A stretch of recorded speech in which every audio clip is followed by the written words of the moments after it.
Hi, welcome to another audiobook titled 1984 by George Orwell. Part 2, Chapter 1.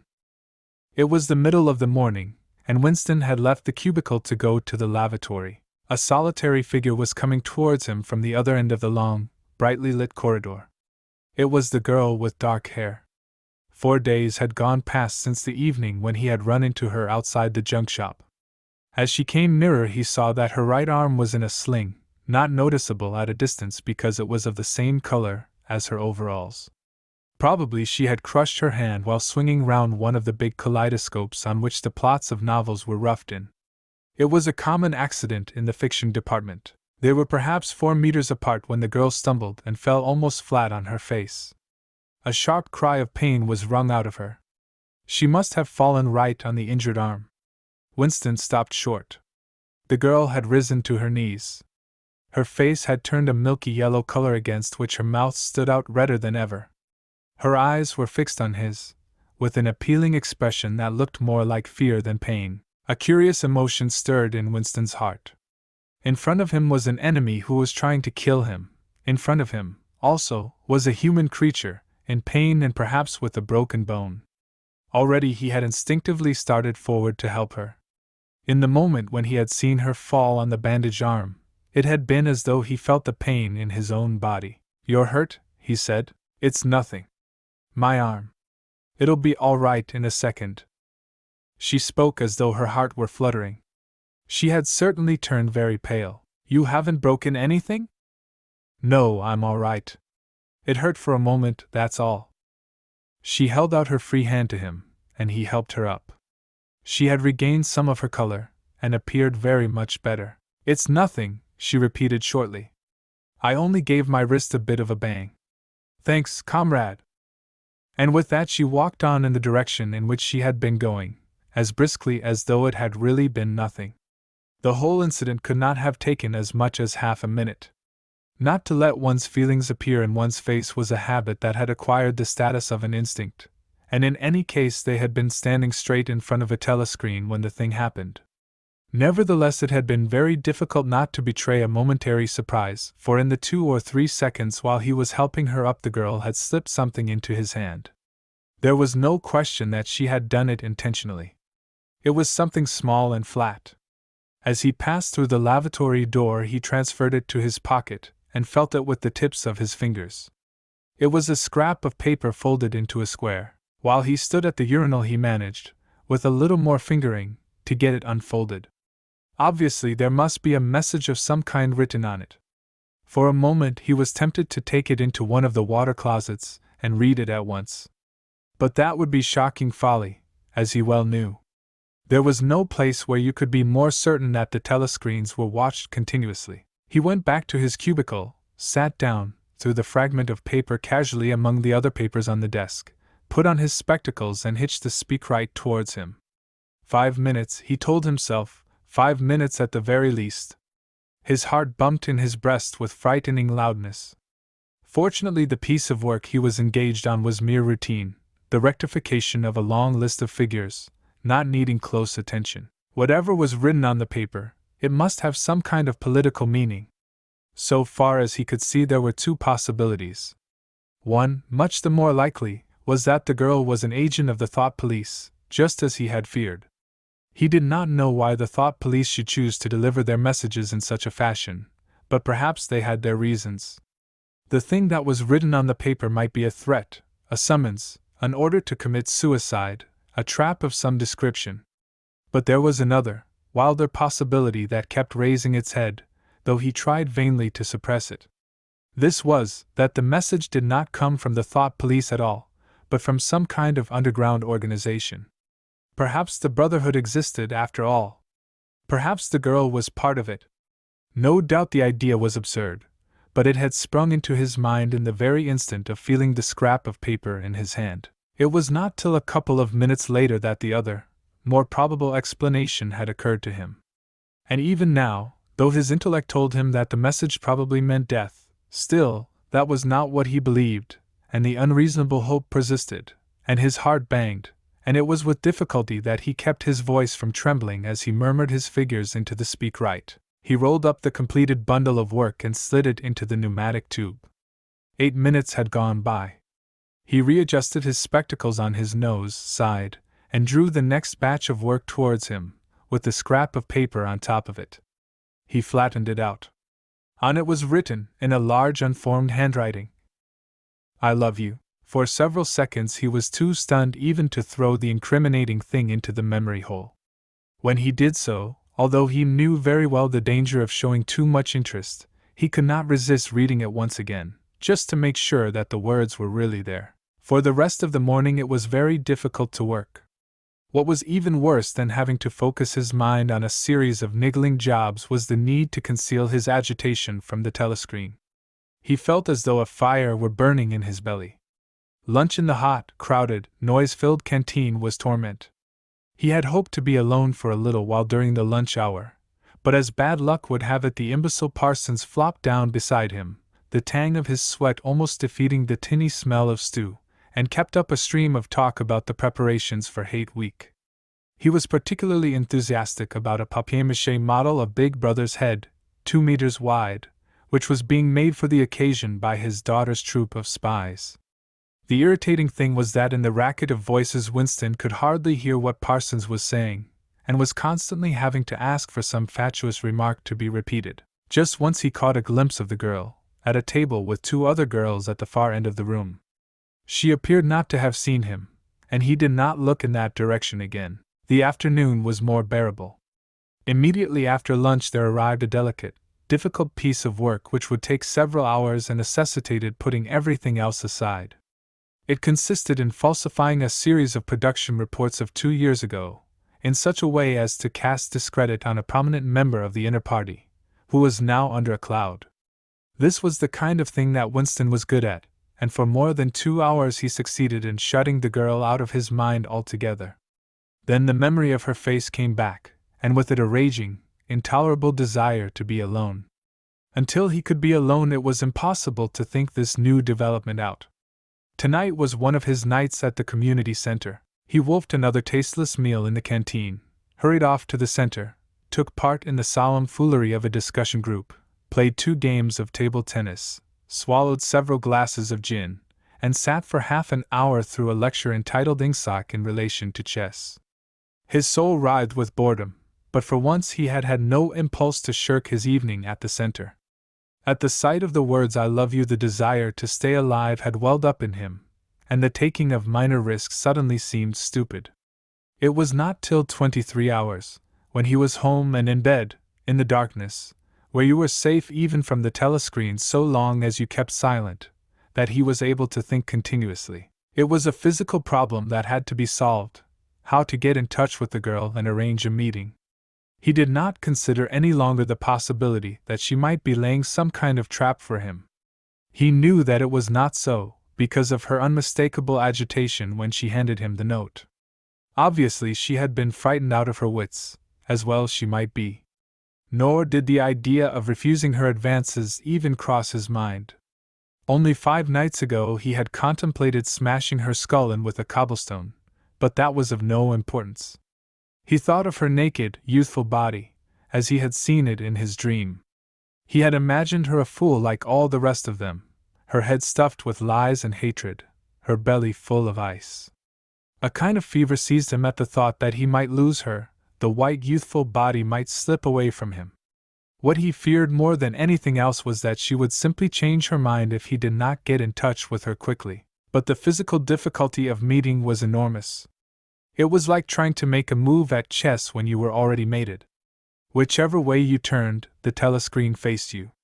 Actually, all the possible ways of communicating with her had occurred to him within 5 minutes of reading the note. But now, with time to think, he went over them one by one, as though laying out a row of instruments on a table. Obviously the kind of encounter that had happened this morning could not be repeated. If she had worked in the records department it might have been comparatively simple, but he had only a very dim idea whereabouts in the building the fiction department lay, and he had no pretext for going there. If he had known where she lived, and at what time she left work, he could have contrived to meet her somewhere on her way home.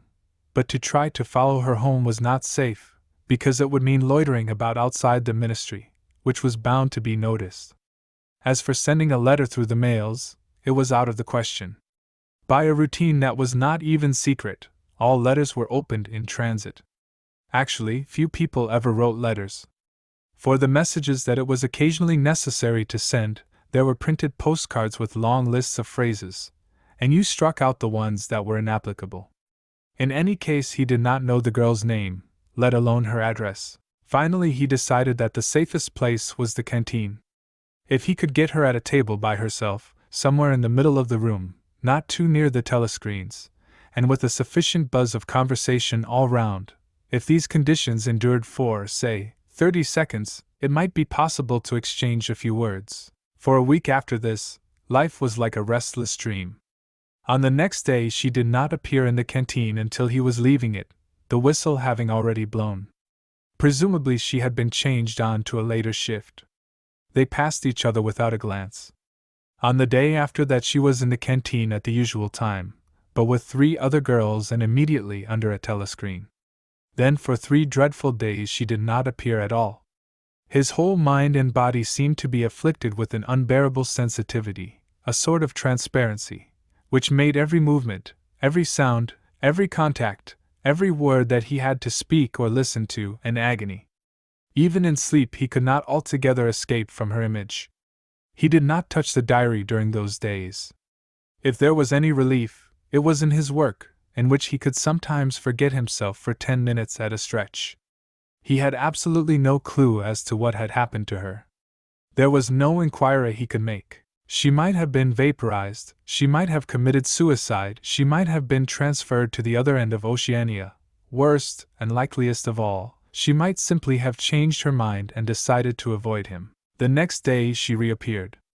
Her arm was out of the sling, and she had a band of sticking plaster round her wrist. The relief of seeing her was so great that he could not resist staring directly at her for several seconds. On the following day he very nearly succeeded in speaking to her. When he came into the canteen, she was sitting at a table well out from the wall, and was quite alone. It was early, and the place was not very full. The queue edged forward till Winston was almost at the counter, then was held up for 2 minutes because someone in front was complaining that he had not received his tablet of saccharin. But the girl was still alone when Winston secured his tray and began to make for her table. He walked casually towards her, his eyes searching for a place at some table beyond her. She was perhaps 3 meters away from him. Another 2 seconds would do it. Then a voice behind him called, "Smith." He pretended not to hear. "Smith," repeated the voice, more loudly. It was no use. He turned round. A blonde-headed, silly-faced young man named Wilshire, whom he barely knew, was inviting him with a smile to a vacant place at his table. It was not safe to refuse. After having been recognized, he could not go and sit at a table with an unattended girl. It was too noticeable. He sat down with a friendly smile. The silly blonde face beamed into his. Winston had a hallucination of himself smashing a pickaxe right into the middle of it. The girl's table filled up a few minutes later, but she must have seen him coming towards her, and perhaps she would take the hint. Next day he took care to arrive early. Surely enough, she was at a table in about the same place, and again alone. The person immediately ahead of him in the queue was a small, swiftly moving, beetle-like man with a flat face and tiny, suspicious eyes. As Winston turned away from the counter with his tray, he saw that the little man was making straight for the girl's table. His hopes sank again. There was a vacant place at a table further away, but something in the little man's appearance suggested that he would be sufficiently attentive to his own comfort to choose the emptiest table. With eyes set his heart, Winston followed. It was no use unless he could get the girl alone. At this moment there was a tremendous crash. The little man was sprawling on all fours, his tray had gone flying, 2 streams of soup and coffee were flowing across the floor. He started to his feet with a malignant glance at Winston, whom he evidently suspected of having tripped him up. But it was all right. 5 seconds later, with a thundering heart, Winston was sitting at the girl's table. He did not look at her. He unpacked his tray and promptly began eating. It was all important to speak at once, before anyone else came, but now a terrible fear had taken possession of him. A week had gone by since she had first approached him. She would have changed her mind, she must have changed her mind. It was impossible that this affair should end successfully. Such things did not happen in real life. He might have flinched altogether from speaking if at this moment he had not seen Ampleforth, the hair-eared poet, wandering limply round the room with a tray, looking for a place to sit down. In his vague way Ampleforth was attached to Winston, and would certainly sit down at his table if he caught sight of him. There was perhaps a minute in which to act. Both Winston and the girl were eating steadily. The stuff they were eating was a thin stew, actually a soup, of haricot beans. In a low murmur Winston began speaking. Neither of them looked up. Steadily they spooned the watery stuff into their mouths, and between spoonfuls exchanged the few necessary words in low expressionless voices. "What time do you leave work?" 18:30. "Where can we meet?" "Victory Square, near the monument." "It's full of telescreens." "It doesn't matter if there's a crowd." "Any signal?" "No. Don't come up to me until you see me among a lot of people. And don't look at me. Just keep somewhere near me." "What time?" 19 hours. "All right." Ampleforth failed to see Winston and sat down at another table. They did not speak again, and so far as it was possible for two people sitting on opposite sides of the same table, they did not look at one another. The girl finished her lunch quickly and made off, while Winston stayed to smoke a cigarette. Winston was in Victory Square before the appointed time. He wandered round the base of the enormous fluted column, at the top of which Big Brother's statue gazed southward towards the skies where he had vanquished the Eurasian aeroplanes, the East Asian aeroplanes, it had been, a few years ago, in the Battle of Airstrip 1. In the street in front of it there was a statue of a man on horseback which was supposed to represent Oliver Cromwell. At 5 minutes past the hour the girl had still not appeared. Again the terrible fear seized upon Winston. She was not coming, she had changed her mind. He walked slowly up to the north side of the square and got a sort of pale-colored pleasure from identifying St. Martin's Church, whose bells, when it had bells, had chimed "You owe me 3 farthings." Then he saw the girl standing at the base of the monument, reading or pretending to read a poster which ran spirally up the column. It was not safe to go near her until some more people had accumulated. There were telescreens all round the pediment. But at this moment there was a din of shouting and a zoom of heavy vehicles from somewhere to the left. Suddenly everyone seemed to be running across the square. The girl nipped nimbly round the lions at the base of the monument, and joined in the rush. Winston followed. As he ran, he gathered from some shouted remarks that a convoy of Eurasian prisoners was passing. Already a dense mass of people was blocking the south side of the square. Winston, at normal times the kind of person who gravitates to the outer edge of any kind of scrimmage, shoved, butted, squirmed his way forward into the heart of the crowd. Soon he was within arm's length of the girl, but the way was blocked by an enormous prole and an almost equally enormous woman, presumably his wife, who seemed to form an impenetrable wall of flesh. Winston wriggled himself sideways, and with a violent lunge managed to drive his shoulder between them. For a moment it felt as though his entrails were being ground to pulp between the two muscular hips, then he had broken through, sweating a little. He was next to the girl. They were shoulder to shoulder, both staring fixedly in front of them. A long line of trucks, with wooden-faced guards armed with submachine guns standing upright in each corner, was passing slowly down the street. In the trucks little yellow men in shabby greenish uniforms were squatting, jammed close together. Their sad, Mongolian faces gazed out over the sides of the trucks utterly incurious. Occasionally when a truck jolted there was a clank-clank of metal. All the prisoners were wearing leg irons. Truckload after truckload of the sad faces passed. Winston knew they were there, but he saw them only intermittently. The girl's shoulder, and her arm right down to the elbow, were pressed against his. Her cheek was almost near enough for him to feel its warmth. She had immediately taken charge of the situation, just as she had done in the canteen. She began speaking in the same expressionless voice as before, with lips barely moving, a mere murmur easily drowned by the din of voices and the rumbling of the trucks. "Can you hear me?" "Yes." "Can you get Sunday afternoon off?" "Yes." Then listen carefully. You'll have to remember this. Go to Paddington Station. With a sort of military precision that astonished him, she outlined the route that he was to follow.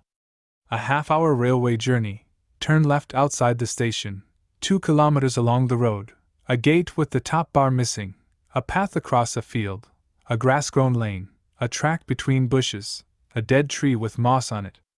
It was as though she had a map inside her head. Can you remember all that? She murmured finally. Yes. You turn left, then right, then left again. And the gate's got no top bar. Yes. What time? About 15. You may have to wait. I'll get there by another way. Are you sure you remember everything? Yes. Then get away from me as quick as you can. She need not have told him that. But for the moment they could not extricate themselves from the crowd. The trucks were still filing past, the people still insatiably gaping. At the start there had been a few boos and hisses, but it came only from the party members among the crowd, and had soon stopped. The prevailing emotion was simply curiosity. Foreigners, whether from Eurasia or from East Asia, were a kind of strange animal. One literally never saw them except in the guise of prisoners, and even as prisoners one never got more than a momentary glimpse of them. Nor did one know what became of them, apart from the few who were hanged as war criminals. The others simply vanished, presumably into forced labor camps. The round Mogul faces had given way to faces of a more European type, dirty, bearded and exhausted. From over scrubby cheekbones eyes looked into Winston's, sometimes with strange intensity, and flashed away again. The convoy was drawing to an end. In the last truck he could see an aged man, his face a mass of grizzled hair, standing upright with wrists crossed in front of him, as though he were used to having them bound together. It was almost time for Winston and the girl to part. But at the last moment, while the crowd still hemmed them in, her hand felt for his and gave it a fleeting squeeze. It could not have been 10 seconds, and yet it seemed a long time that their hands were clasped together. He had time to learn every detail of her hand. He explored the long fingers, the shapely nails, the work-hardened palm with its row of calluses, the smooth flesh under the wrist. Merely from feeling it he would have known it by sight. In the same instant it occurred to him that he did not know what color the girl's eyes were. They were probably brown, but people with dark hair sometimes had blue eyes. To turn his head and look at her would have been inconceivable folly. With hands locked together, invisible among the press of bodies, they stared steadily in front of them, and instead of the eyes of the girl, the eyes of the aged prisoner gazed mournfully at Winston out of nests of hair. Chapter 2. Winston picked his way up the lane through dappled light and shade, stepping out into pools of gold wherever the boughs parted. Under the trees to the left of him the ground was misty with bluebells. The air seemed to kiss one's skin. It was the 2nd of May. From somewhere deeper in the heart of the wood came the droning of ringdoves. He was a bit early. There had been no difficulties about the journey, and the girl was so evidently experienced that he was less frightened than he would normally have been. Presumably she could be trusted to find a safe place. In general you could not assume that you were much safer in the country than in London. There were no telescreens, of course, but there was always the danger of concealed microphones by which your voice might be picked up and recognized. Besides, it was not easy to make a journey by yourself without attracting attention. For distances of less than 100 kilometers it was not necessary to get your passport endorsed, but sometimes there were patrols hanging about the railway stations, who examined the papers of any party member they found there and asked awkward questions. However, no patrols had appeared, and on the walk from the station he had made sure by cautious backward glances that he was not being followed. The train was full of proles, in holiday mood because of the summery weather.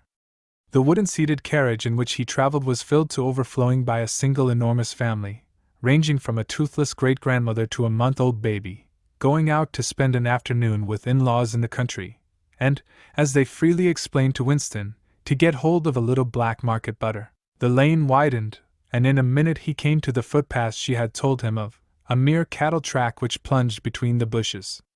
He had no watch, but it could not be 15 yet.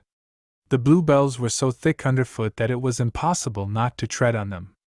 He knelt down and began picking some, partly to pass the time away, but also from a vague idea that he would like to have a bunch of flowers to offer to the girl when they met.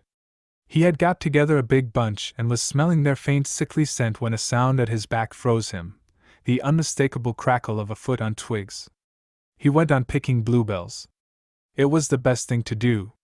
It might be the girl, or he might have been followed after all. To look round was to show guilt. He picked another and another. A hand fell lightly on his shoulder. He looked up. It was the girl. She shook her head, evidently as a warning that he must keep silent, then parted the bushes and quickly led the way along the narrow track into the wood. Obviously she had been that way before, for she dodged the boggy bits as though by habit. Winston followed, still clasping his bunch of flowers. His first feeling was relief, but as he watched the strong, slender body moving in front of him, with the scarlet sash that was just tight enough to bring out the curve of her hips, the sense of his own inferiority was heavy upon him. Even now it seemed quite likely that when she turned round and looked at him, she would draw back after all. The sweetness of the air and the greenness of the leaves daunted him. Already on the walk from the station, the May sunshine had made him feel dirty and elated, a creature of indoors, with the sooty dust of London in the pores of his skin. It occurred to him that till now she had probably never seen him in broad daylight in the open. They came to the fallen tree that she had spoken of. The girl hopped over and forced apart the bushes, in which there did not seem to be an opening. When Winston followed her, he found that they were in a natural clearing, a tiny grassy knoll surrounded by tall saplings that shut it in completely. The girl stopped and turned. "Here we are," she said. He was facing her at several paces' distance. As yet he did not dare move nearer to her. "I didn't want to say anything in the lane," she went on, "in case there's a mic hidden there. I don't suppose there is, but there could be. There's always the chance of one of those swine recognizing your voice. We're all right here." He still had not the courage to approach her. "We're all right here," he repeated stupidly. "Yes. Look at the trees." They were small ashes, which at some time had been cut down and had sprouted up again into a forest of poles, none of them thicker than one's wrist. "There's nothing big enough to hide a mic in. Besides, I've been here before." They were only making conversation. He had managed to move closer to her now. She stood before him very upright, with a smile on her face that looked faintly ironical, as though she were wondering why he was so slow to act. The bluebells had cascaded on to the ground. They seemed to have fallen of their own accord. He took her hand. "Would you believe," he said, "that till this moment I didn't know what color your eyes were?" They were brown, he noted, a rather light shade of brown, with dark lashes. "Now that you've seen what I'm really like, can you still bear to look at me?" "Yes, easily. I'm 39 years old. I've got a wife that I can't get rid of. I've got varicose veins. I've got 5 false teeth." "I couldn't care less," said the girl. The next moment, it was hard to say by whose act, she was in his arms. At the beginning he had no feeling except sheer incredulity. The youthful body was strained against his own, the mass of dark hair was against his face, and yes, actually she had turned her face up and he was kissing the wide red mouth. She had clasped her arms about his neck, she was calling him darling, precious one, loved one. He had pulled her down onto the ground, she was utterly unresisting, he could do what he liked with her. But the truth was that he had no physical sensation, except that of mere contact. All he felt was incredulity and pride. He was glad that this was happening, but he had no physical desire. It was too soon, her youth and prettiness had frightened him, he was too much used to living without women, he did not know the reason. The girl picked herself up and pulled a bluebell out of her hair. She sat against him, putting her arm round his waist. "Never mind, dear. There's no hurry. We've got the whole afternoon. Isn't this a splendid hideout? I found it when I got lost once on a community hike. If anyone was coming you could hear them 100 meters away." "What is your name?" said Winston. "Julia. I know yours." "It's Winston, Winston Smith." "How did you find that out?" "I expect I'm better at finding things out than you are, dear. Tell me, what did you think of me before that day I gave you the note?" He did not feel any temptation to tell lies to her. It was even a sort of love offering to start off by telling the worst. I hated the sight of you, he said. I wanted to rape you and then murder you afterwards. 2 weeks ago I thought seriously of smashing your head in with a cobblestone. If you really want to know, I imagine that you had something to do with the thought police. The girl laughed delightedly, evidently taking this as a tribute to the excellence of her disguise. Not the thought police. You didn't honestly think that? Well, perhaps not exactly that. But from your general appearance, merely because you're young and fresh and healthy, you understand, I thought that probably. You thought I was a good party member. Pure in word and deed. Banners, processions, slogans, games, community hikes, all that stuff. And you thought that if I had a quarter of a chance I'd denounce you as a thought criminal and get you killed off? Yes, something of that kind. A great many young girls are like that, you know. It's this bloody thing that does it, she said, ripping off the scarlet sash of the Junior Anti-Sex League and flinging it onto a bough. Then, as though touching her waist had reminded her of something, she felt in the pocket of her overalls and produced a small slab of chocolate. She broke it in half and gave one of the pieces to Winston. Even before he had taken it, he knew by the smell that it was very unusual chocolate. It was dark and shiny, and was wrapped in silver paper. Chocolate normally was dull brown crumbly stuff that tasted, as nearly as one could describe it, like the smoke of a rubbish fire. But at some time or another he had tasted chocolate like the piece she had given him.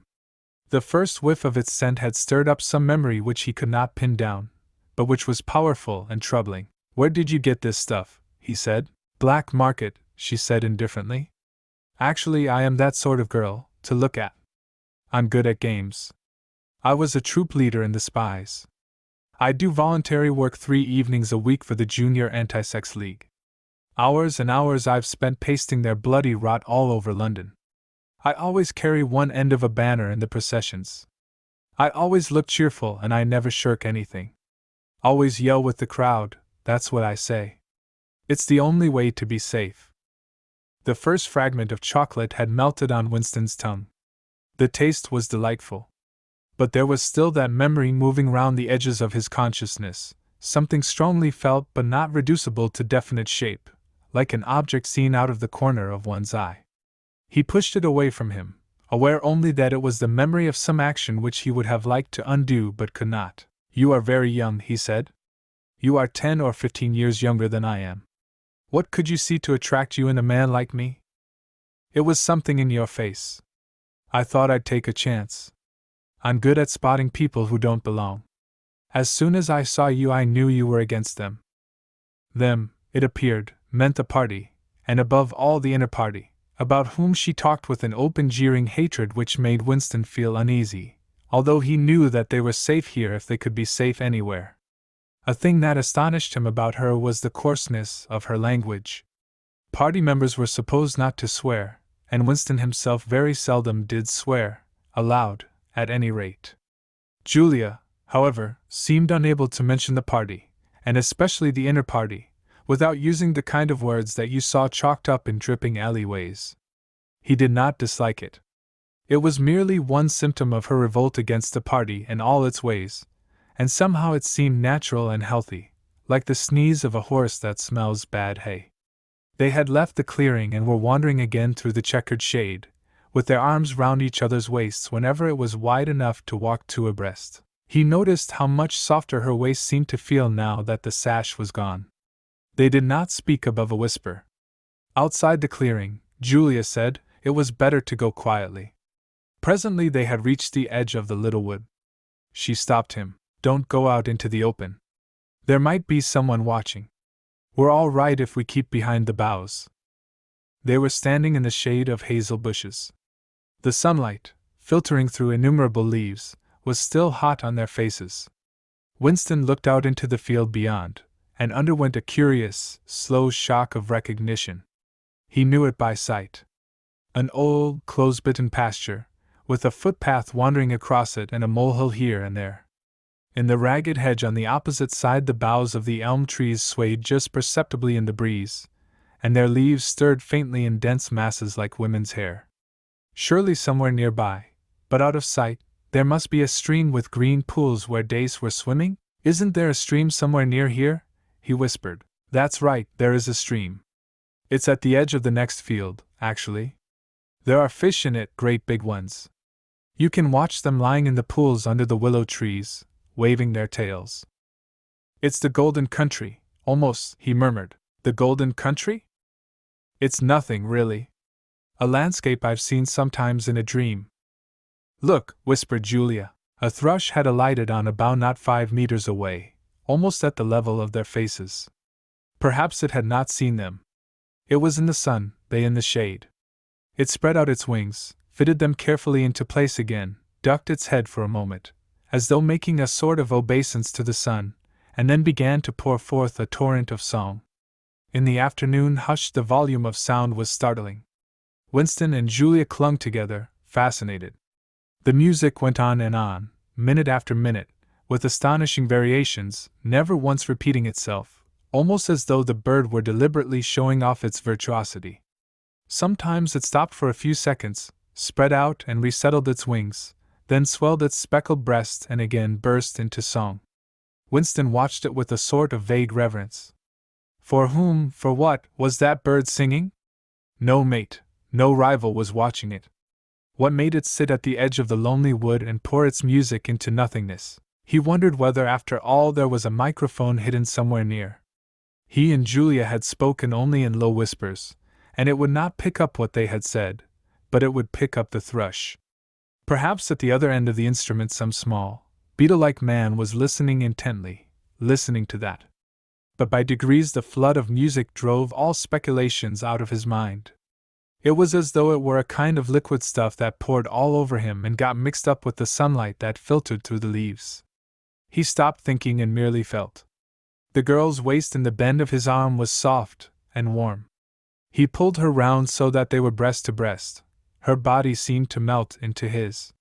Wherever his hands moved it was all as yielding as water. Their mouths clung together.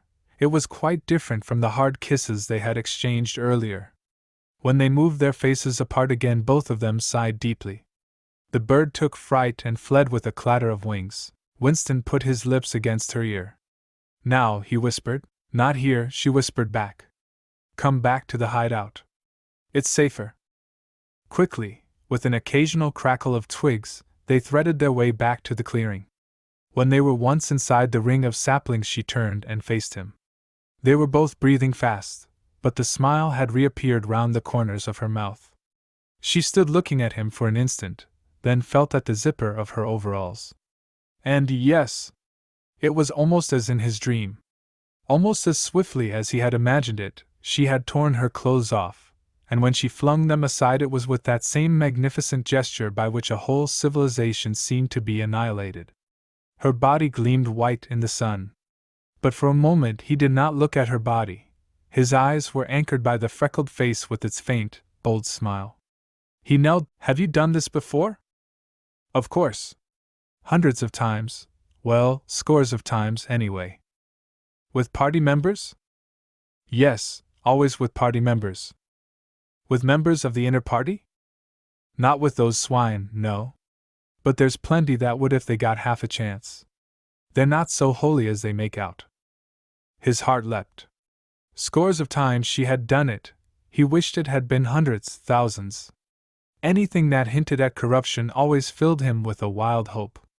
Who knew, perhaps the party was rotten under the surface, its cult of strenuousness and self-denial simply a sham concealing iniquity.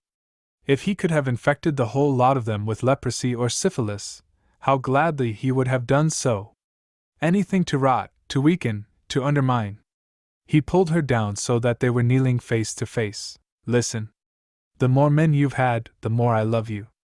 Do you understand that? Yes, perfectly. I hate purity, I hate goodness. I don't want any virtue to exist anywhere. I want everyone to be corrupt to the bones. Well then, I ought to suit you, dear. I'm corrupt to the bones. You like doing this? I don't mean simply me, I mean the thing in itself? I adore it. That was above all what he wanted to hear. Not merely the love of one person but the animal instinct, the the simple undifferentiated desire, that was the force that would tear the party to pieces. He pressed her down upon the grass, among the fallen bluebells. This time there was no difficulty. Presently the rising and falling of their breasts slowed to normal speed, and in a sort of pleasant helplessness they fell apart. The sun seemed to have grown hotter. They were both sleepy. He reached out for the discarded overalls and pulled them partly over her.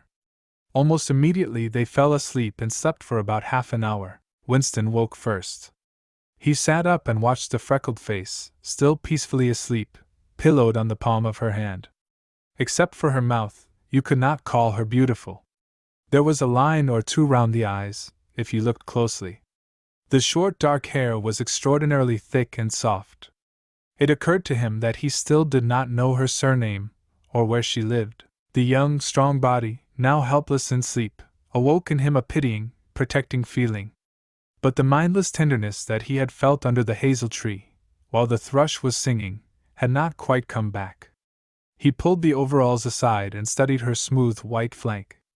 In the old days, he thought, a man looked at a girl's body and saw that it was desirable, and that was the end of the story. But you could not have pure love or pure lust nowadays. No emotion was pure, because everything was mixed up with fear and hatred. Their embrace had been a battle, the climax a victory. It was a blow struck against the party. It was a political act. Chapter 3. "We can come here once again," said Julia. "It's generally safe to use any hideout twice. But not for another month or two, of course." As soon as she woke up, her demeanor had changed. She became alert and businesslike, put her clothes on, knotted the scarlet sash about her waist, and began arranging the details of the journey home. It seemed natural to leave this to her. She obviously had a practical cunning which Winston lacked, and she seemed also to have an exhaustive knowledge of the countryside round London, stored away from innumerable community hikes. The route she gave him was quite different from the one by which he had come, and brought him out at a different railway station. "Never go home the same way as you went out," she said, as though enunciating an important general principle. She would leave first, and Winston was to wait half an hour before following her. She had named a place where they could meet after work, for evenings hence. It was a street in one of the poorer quarters, where there was an open market which was generally crowded and noisy. She would be hanging about among the stalls, pretending to be in search of shoelaces or sewing thread. If she judged that the coast was clear, she would blow her nose when he approached, otherwise he was to walk past her without recognition. But with luck, in the middle of the crowd, it would be safe to talk for a quarter of an hour and arrange another meeting. "And now I must go," she said as soon as he had mastered his instructions. "I'm due back at 19:30. I've got to put in 2 hours for the Junior Anti-Sex League, handing out leaflets, or something. Isn't it bloody? Give me a brush down, would you? Have I got any twigs in my hair? Are you sure? Then goodbye, my love, goodbye." She flung herself into his arms, kissed him almost violently, and a moment later pushed her way through the saplings and disappeared into the wood with very little noise.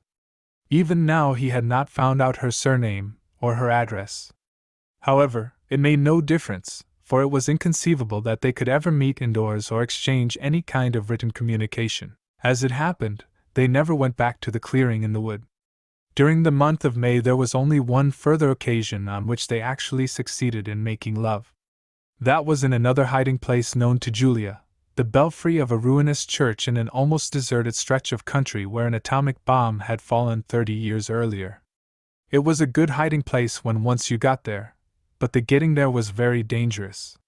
For the rest they could meet only in the streets, in a different place every evening and never for more than half an hour at a time. In the street it was usually possible to talk, after a fashion, as they drifted down the crowded pavements, not quite abreast and never looking at one another. They carried on a curious, intermittent conversation which flicked on and off like the beams of a lighthouse, suddenly nipped into silence by the approach of a party uniform or the proximity of a telescreen, then taken up again minutes later in the middle of a sentence, then abruptly cut short as they parted at the agreed spot, then continued almost without introduction on the following day. Julia appeared to be quite used to this kind of conversation, which she called talking by installments. She was also surprisingly adept at speaking without moving her lips. Just once in almost a month of nightly meetings they managed to exchange a kiss. They were passing in silence down a side street. Julia would never speak when they were away from the main streets. When there was a deafening roar, the earth heaved, and the air darkened, and Winston found himself lying on his side, bruised and terrified.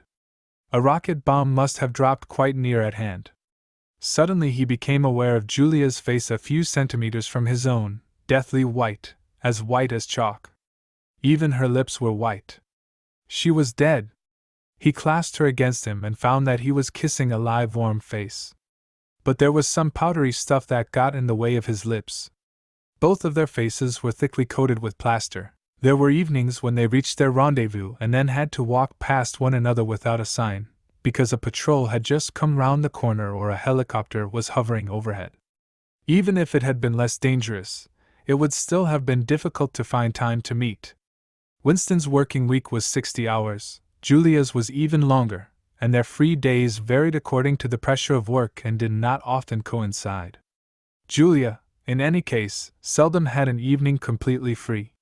She spent an astonishing amount of time in attending lectures and demonstrations, distributing literature for the Junior Anti-Sex League, preparing banners for Hate Week, making collections for the Savings Campaign, and such like activities.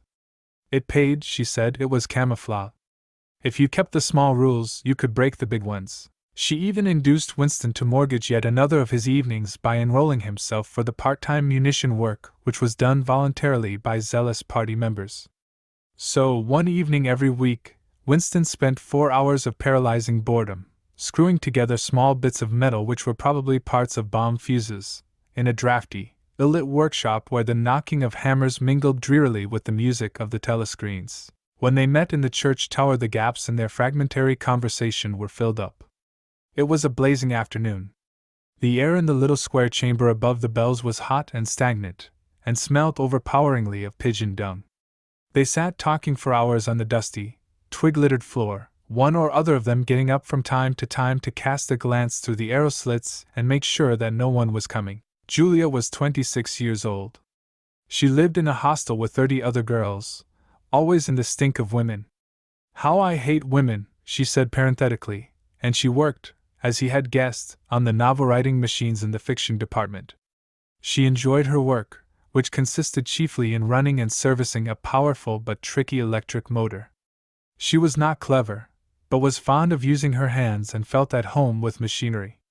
She could describe the whole process of composing a novel, from the general directive issued by the planning committee down to the final touching up by the rewrite squad. But she was not interested in the finished product. She didn't much care for reading, she said. Books were just a commodity that had to be produced, like jam or bootlaces. She had no memories of anything before the early 60s, and the only person she had ever known who talked frequently of the days before the revolution was a grandfather who had disappeared when she was 8. At school she had been captain of the hockey team and had won the gymnastics trophy 2 years running. She had been a troop leader in the Spies and a branch secretary in the Youth League before joining the Junior Anti-Sex League. She had always borne an excellent character. She had even, an infallible mark of good reputation, been picked out to work in Pornosec, the subsection of the fiction department which turned out cheap pornography for distribution among the proles. It was nicknamed Muck House by the people who worked in it, she remarked. There she had remained for a year, helping to produce booklets in sealed packets with titles like Spanking Stories or One Night in a Girls' School, to be bought furtively by proletarian youths who were under the impression that they were buying something illegal. "What are these books like?" said Winston curiously. "Oh, ghastly rubbish. They're boring, really. They only have 6 plots, but they swap them round a bit. Of course I was only on the kaleidoscopes. I was never in the rewrite squad. I'm not literary, dear, not even enough for that." He learned with astonishment that all the workers in Pornosec, except the heads of the departments, were girls. The theory was that men, whose sex instincts were less controllable than those of women, were in greater danger of being corrupted by the filth they handled. "They don't even like having married women there," she added. "Girls are always supposed to be so pure. Here's one who isn't, anyway. She had had her first love affair when she was 16, with a party member of 60 who later committed suicide to avoid arrest. And a good job too, said Julia, otherwise they'd have had my name out of him when he confessed. Since then there had been various others. Life as she saw it was quite simple. You wanted a good time. They, meaning the party, wanted to stop you having it. You broke the rules as best you could. She seemed to think it just as natural that they should want to rob you of your pleasures as that you should want to avoid being caught. She hated the party, and said so in the crudest words, but she made no general criticism of it. Except where it touched upon her own life, she had no interest in party doctrine. He noticed that she never used newspeak words except the ones that had passed into everyday use. She had never heard of the Brotherhood, and refused to believe in its existence. Any kind of organized revolt against the party, which was bound to be a failure, struck her as stupid. The clever thing was to break the rules and stay alive all the same. He wondered vaguely how many others like her there might be in the younger generation, people who had grown up in the world of the revolution, knowing nothing else, accepting the party as something unalterable, like the sky, not rebelling against its authority but simply evading it, as a rabbit dodges a dog. They did not discuss the possibility of getting married. It was too remote to be worth thinking about. No imaginable committee would ever sanction such a marriage, even if Catherine, Winston's wife, could somehow have been got rid of. It was hopeless even as a daydream. What was she like, your wife? Said Julia. She was, do you know the newspeak word godthinkfl? Meaning naturally orthodox, incapable of thinking a bad thought? No, I didn't know the word, but I know the kind of person, right enough. He began telling her the story of his married life, but curiously enough she appeared to know the essential parts of it already.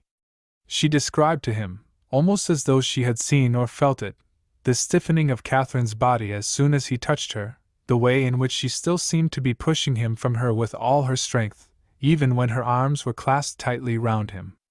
With Julia he felt no difficulty in talking about such things. Catherine, in any case, had long ceased to be a painful memory and became merely a distasteful one. I could have stood it if it hadn't been for one thing, he said. He told her about the frigid little ceremony that Catherine had forced him to go through on the same night every week. She hated it, but nothing would make her stop doing it. She used to call it, but you'll never guess. Our duty to the party, said Julia promptly. How did you know that? I've been at school too, dear. Sex talks once a month for the over 16s. And in the youth movement. They rub it into you for years. I dare say it works in a lot of cases. But of course you can never tell. People are such hypocrites. She began to enlarge upon the subject. With Julia, everything came back to her own sexuality. As soon as this was touched upon in any way, she was capable of great acuteness. Unlike Winston, she had grasped the inner meaning of the party's sexual puritanism. It was not merely that the sex instinct created a world of its own which was outside the party's control, and which therefore had to be destroyed if possible. What was more important was that sexual privation induced hysteria, which was desirable because it could be transformed into war fever and leader worship. The way she put it was, when you make love you're using up energy, and afterwards you feel happy and don't give a damn for anything. They can't bear you to feel like that. They want you to be bursting with energy all the time. All this marching up and down and cheering and waving flags is simply sex gone sour. If you're happy inside yourself, why should you get excited about Big Brother, and the 3-year plans and the 2 minutes hate, and all the rest of their bloody rot? That was very true, he thought. There was a direct intimate connection between chastity and political orthodoxy. For how could the fear, the hatred, and the lunatic credulity which the party needed in its members be kept at the right pitch, except by bottling down some powerful instinct and using it as a driving force? The sex impulse was dangerous to the party, and the party had turned it to account. They had played a similar trick with the instinct of parenthood. The family could not actually be abolished, and indeed, people were encouraged to be fond of their children, in almost the old-fashioned way. The children, on the other hand, were systematically turned against their parents, and taught to spy on them and report their deviations. The family had become in effect an extension of the thought police. It was a device by means of which everyone could be surrounded night and day by informers who knew him intimately. Abruptly his mind went back to Catherine. Catherine would unquestionably have denounced him to the thought police if she had not happened to be too stupid to detect the unorthodoxy of his opinions. But what really recalled her to him at this moment was the stifling heat of the afternoon, which had brought the sweat out on his forehead. He began telling Julia of something that had happened, or rather had failed to happen, on another sweltering summer afternoon, 11 years ago. It was 3 or 4 months after they were married. They had lost their way on a community hike somewhere in Kent. They had only lagged behind the others for a couple of minutes, but they took a wrong turning, and presently found themselves pulled up short by the edge of an old chalk quarry. It was a sheer drop of 10 or 20 meters, with boulders at the bottom. There was nobody of whom they could ask the way. As soon as she realized that they were lost, Catherine became very uneasy. To be away from the noisy mob of hikers even for a moment gave her a feeling of wrongdoing. She wanted to hurry back by the way they had come and start searching in the other direction. But at this moment Winston noticed some tufts of loose strife growing in the cracks of the cliff beneath them. One tuft was of 2 colors, magenta and brick red, apparently growing on the same root. He had never seen anything of the kind before, and he called to Catherine to come and look at it. "Look, Catherine! Look at those flowers. That clump down near the bottom. Do you see they're 2 different colors?" She had already turned to go, but she did rather fretfully come back for a moment. She even leaned out over the cliff face to see where he was pointing. He was standing a little behind her, and he put his hand on her waist to steady her. At this moment it suddenly occurred to him how completely alone they were. There was not a human creature anywhere, not a leaf stirring, not even a bird awake. In a place like this the danger that there would be a hidden microphone was very small, and even if there was a microphone it would only pick up sounds. It was the hottest, sleepiest hour of the afternoon. The sun blazed down upon them, the sweat tickled his face. And the thought struck him, "Why didn't you give her a good shove?" said Julia. "I would have." "Yes, dear, you would have." "I would, if I'd been the same person then as I am now. Or perhaps I would, I'm not certain." "Are you sorry you didn't?" "Yes. On the whole, I'm sorry I didn't." They were sitting side by side on the dusty floor. He pulled her closer against him. Her head rested on his shoulder, the pleasant smell of her hair conquering the pigeon dung. She was very young, he thought. She still expected something from life. She did not understand that to push an inconvenient person over a cliff solves nothing. "Actually, it would have made no difference," he said. "Then why are you sorry you didn't do it?" "Only because I prefer a positive to a negative. In this game that we're playing, we can't win. Some kinds of failure are better than other kinds, that's all." He felt her shoulders give a wriggle of dissent. She always contradicted him when he said anything of this kind.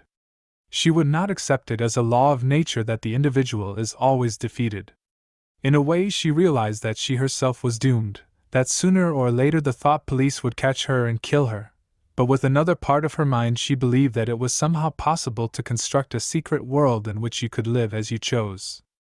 All you needed was luck and cunning and boldness.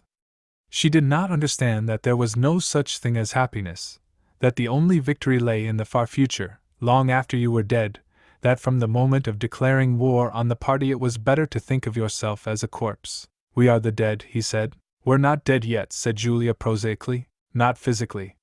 6 months, a year, 5 years, conceivably. I am afraid of death. You are young, so presumably you're more afraid of it than I am. Obviously we shall put it off as long as we can.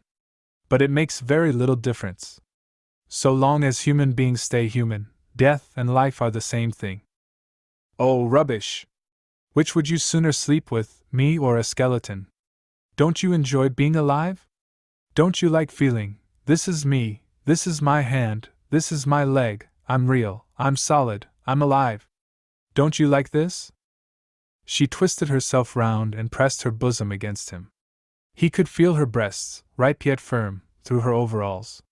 Her body seemed to be pouring some of its youth and vigor into his. "Yes, I like that," he said. "Then stop talking about dying. And now listen, dear, we've got to fix up about the next time we meet. We may as well go back to the place in the wood." We've given it a good long rest. But you must get there by a different way this time. I've got it all planned out. You take the train, but look, I'll draw it out for you. And in her practical way she scraped together a small square of dust, and with a twig from a pigeon's nest began drawing a map on the floor. Chapter 4. Winston looked round the shabby little room above Mr. Charrington's shop. Beside the window the enormous bed was made up, with ragged blankets and a coverless bolster. The old-fashioned clock with the 12-hour face was ticking away on the mantelpiece. In the corner, on the gate-leg table, the glass paperweight which he had bought on his last visit gleamed softly out of the half-darkness. In the fender was a battered tin oil stove, a saucepan, and 2 cups, provided by Mr. Charrington. Winston lit the burner and set a pan of water to boil. He had brought an envelope full of Victory coffee and some saccharin tablets. The clock's hand said 17:20. It was 19:20 really. She was coming at 19:30. Folly, folly, his heart kept saying, conscious, gratuitous, suicidal folly. Of all the crimes that a party member could commit, this one was the least possible to conceal. Actually, the idea had first floated into his head in the form of a vision, of the glass paperweight mirrored by the surface of the gate-leg table. As he had foreseen, Mr. Charrington had made no difficulty about letting the room. He was obviously glad of the few dollars that it would bring him. Nor did he seem shocked or become offensively knowing when it was made clear that Winston wanted the room for the purpose of a love affair. Instead, he looked into the middle distance and spoke in generalities, with so delicate an air as to give the impression that he had become partly invisible. Privacy, he said, was a very valuable thing. Everyone wanted a place where they could be alone occasionally. And when they had such a place, it was only common courtesy in anyone else who knew of it to keep his knowledge to himself. He even, seeming almost to fade out of existence as he did so, added that there were 2 entries to the house, one of them through the backyard, which gave on an alley. Under the window somebody was singing. Winston peeped out, secure in the protection of the muslin curtain. The June sun was still high in the sky, and in the sun-filled court below, a monstrous woman, solid as a Norman pillar, with brawny red forearms and a sacking apron strapped about her middle, was stumping to and fro between a washtub and a clothesline, pegging out a series of square white things which Winston recognized as babies' diapers. Whenever her mouth was not corked with clothes pegs she was singing in a powerful contralto. It was only an hopeless fancy. It passed like an April dye. But a look and a word and the dreams they stirred. They have stolen my earth eye. The tune had been haunting London for weeks past. It was one of countless similar songs published for the benefit of the proles by a subsection of the music department. The words of these songs were composed without any human intervention whatever on an instrument known as a versificator.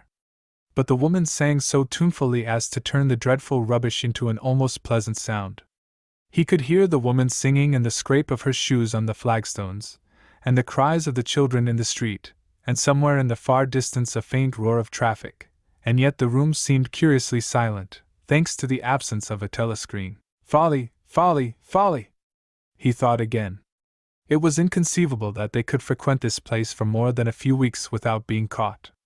But the temptation of having a hiding place that was truly their own, indoors and near at hand, had been too much for both of them.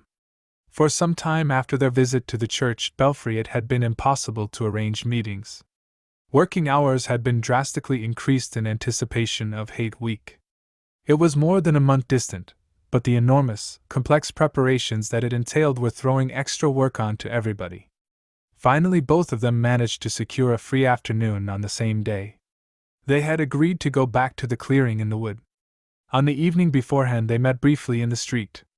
As usual, Winston hardly looked at Julia as they drifted towards one another in the crowd, but from the short glance he gave her it seemed to him that she was paler than usual. "It's all off," she murmured as soon as she judged it safe to speak. "Tomorrow, I mean." "What?" "Tomorrow afternoon. I can't come." "Why not?" "Oh, the usual reason. It started early this time." For a moment he was violently angry. During the month that he had known her the nature of his desire for her had changed. At the beginning there had been little true sensuality in it. Their first love-making had been simply an act of the will. But after the second time it was different. The smell of her hair, the taste of her mouth, the feeling of her skin seemed to have got inside him, or into the air all round him. She had become a physical necessity, something that he not only wanted but felt that he had a right to. When she said that she could not come, he had the feeling that she was cheating him. But just at this moment the crowd pressed them together, and their hands accidentally met. She gave the tips of his fingers a quick squeeze that seemed to invite not desire but affection. It struck him that when one lived with a woman this particular disappointment must be a normal, recurring event, and a deep tenderness, such as he had not felt for her before, suddenly took hold of him. He wished that they were a married couple of 10 years standing. He wished that he were walking through the streets with her just as they were doing now, but openly and without fear, talking of trivialities and buying odds and ends for the household. He wished above all that they had some place where they could be alone together without feeling the obligation to make love every time they met. It was not actually at that moment, but at some time on the following day, that the idea of renting Mr. Charrington's room had occurred to him. When he suggested it to Julia, she had agreed with unexpected readiness. Both of them knew that it was lunacy. It was as though they were intentionally stepping nearer to their graves. As he sat waiting on the edge of the bed, he thought again of the cellars of the Ministry of Love. It was curious how that predestined horror moved in and out of one's consciousness. There it lay, fixed in future times, preceding death, as surely as 99 precedes 100. One could not avoid it, but one could perhaps postpone it, and yet instead, every now and again, by a conscious, willful act, one chose to shorten the interval before it happened. At this moment there was a quick step on the stairs. Julia burst into the room.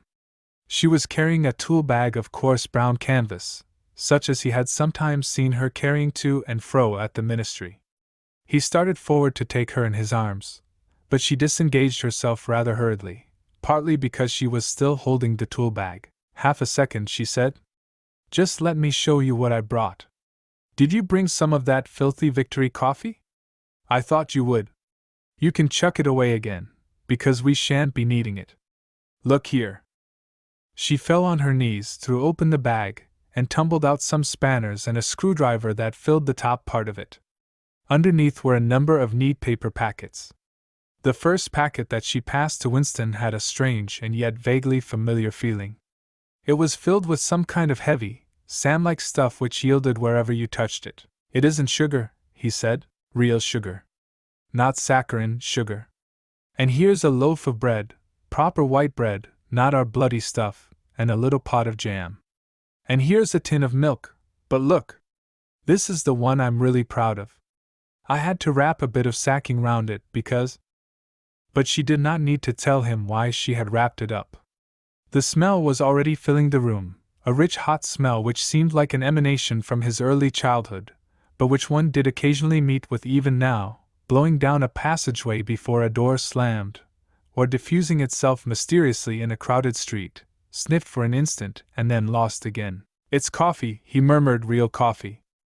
It's inter-party coffee. There's a whole kilo here," she said.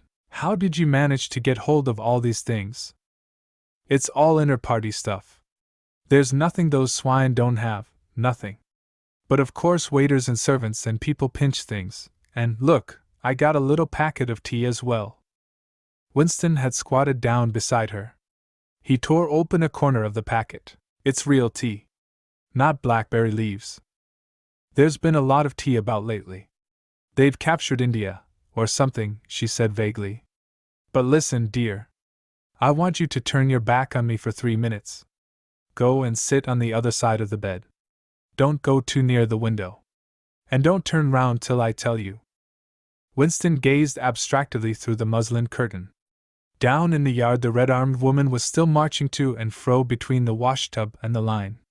She took 2 more pegs out of her mouth and sang with deep feeling. "They sigh that time heals all things. They sigh you can always forget. But the smiles and the tears ache the years. They twist my earth strings yet." She knew the whole drivelling song by heart, it seemed. Her voice floated upward with the sweet summer air, very tuneful, charged with a sort of happy melancholy. One had the feeling that she would have been perfectly content, if the June evening had been endless and the supply of clothes inexhaustible, to remain there for 1,000 years, pegging out diapers and singing rubbish. It struck him as a curious fact that he had never heard a member of the party singing alone and spontaneously. It would even have seemed slightly unorthodox, a dangerous eccentricity, like talking to oneself. Perhaps it was only when people were somewhere near the starvation level that they had anything to sing about. "You can turn round now," said Julia. He turned round, and for a second almost failed to recognize her. What he had actually expected was to see her naked. But she was not naked. The transformation that had happened was much more surprising than that. She had painted her face. She must have slipped into some shop in the proletarian quarters and bought herself a complete set of makeup materials. Her lips were deeply reddened, her cheeks rouged, her nose powdered. There was even a touch of something under the eyes to make them brighter. It was not very skillfully done, but Winston's standards in such matters were not high. He had never before seen or imagined a woman of the party with cosmetics on her face. The improvement in her appearance was startling. With just a few dabs of color in the right places, she had become not only very much prettier, but, above all, far more feminine. Her short hair and boyish overalls merely added to the effect. As he took her in his arms, a wave of synthetic violets flooded his nostrils. He remembered the half-darkness of a basement kitchen, and a woman's cavernous mouth.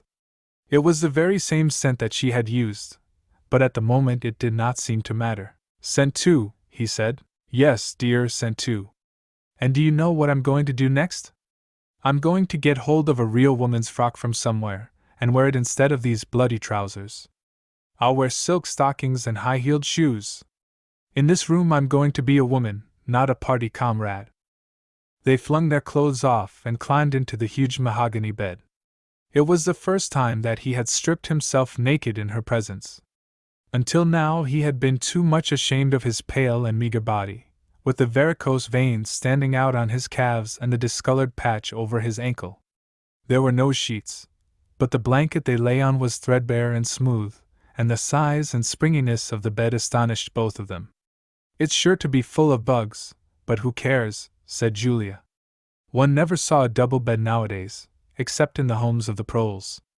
Winston had occasionally slept in one in his boyhood. Julia had never been in one before, so far as she could remember. Presently they fell asleep for a little while. When Winston woke up, the hands of the clock had crept round to nearly 9.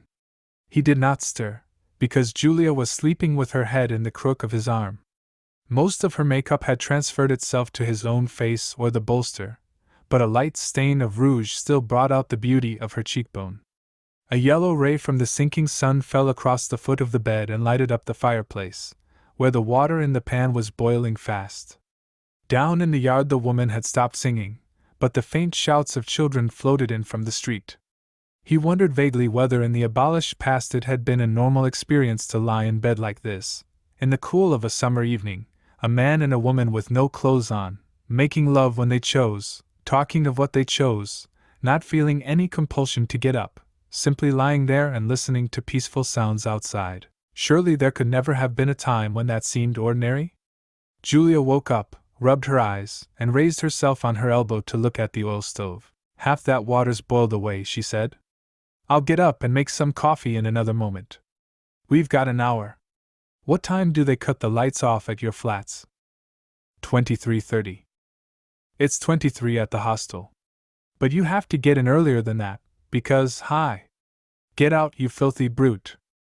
She suddenly twisted herself over in the bed, seized a shoe from the floor, and sent it hurtling into the corner with a boyish jerk of her arm, exactly as he had seen her fling the dictionary at Goldstein that morning during the 2 minutes hate. "What was it?" he said in surprise. "A rat. I saw him stick his beastly nose out of the wainscoting. There's a hole down there. I gave him a good fright anyway." "Rats," murmured Winston. "In this room?" "They're all over the place," said Julia indifferently as she lay down again. "We've even got them in the kitchen at the hostel. Some parts of London are swarming with them. Did you know they attack children?" "Yes, they do.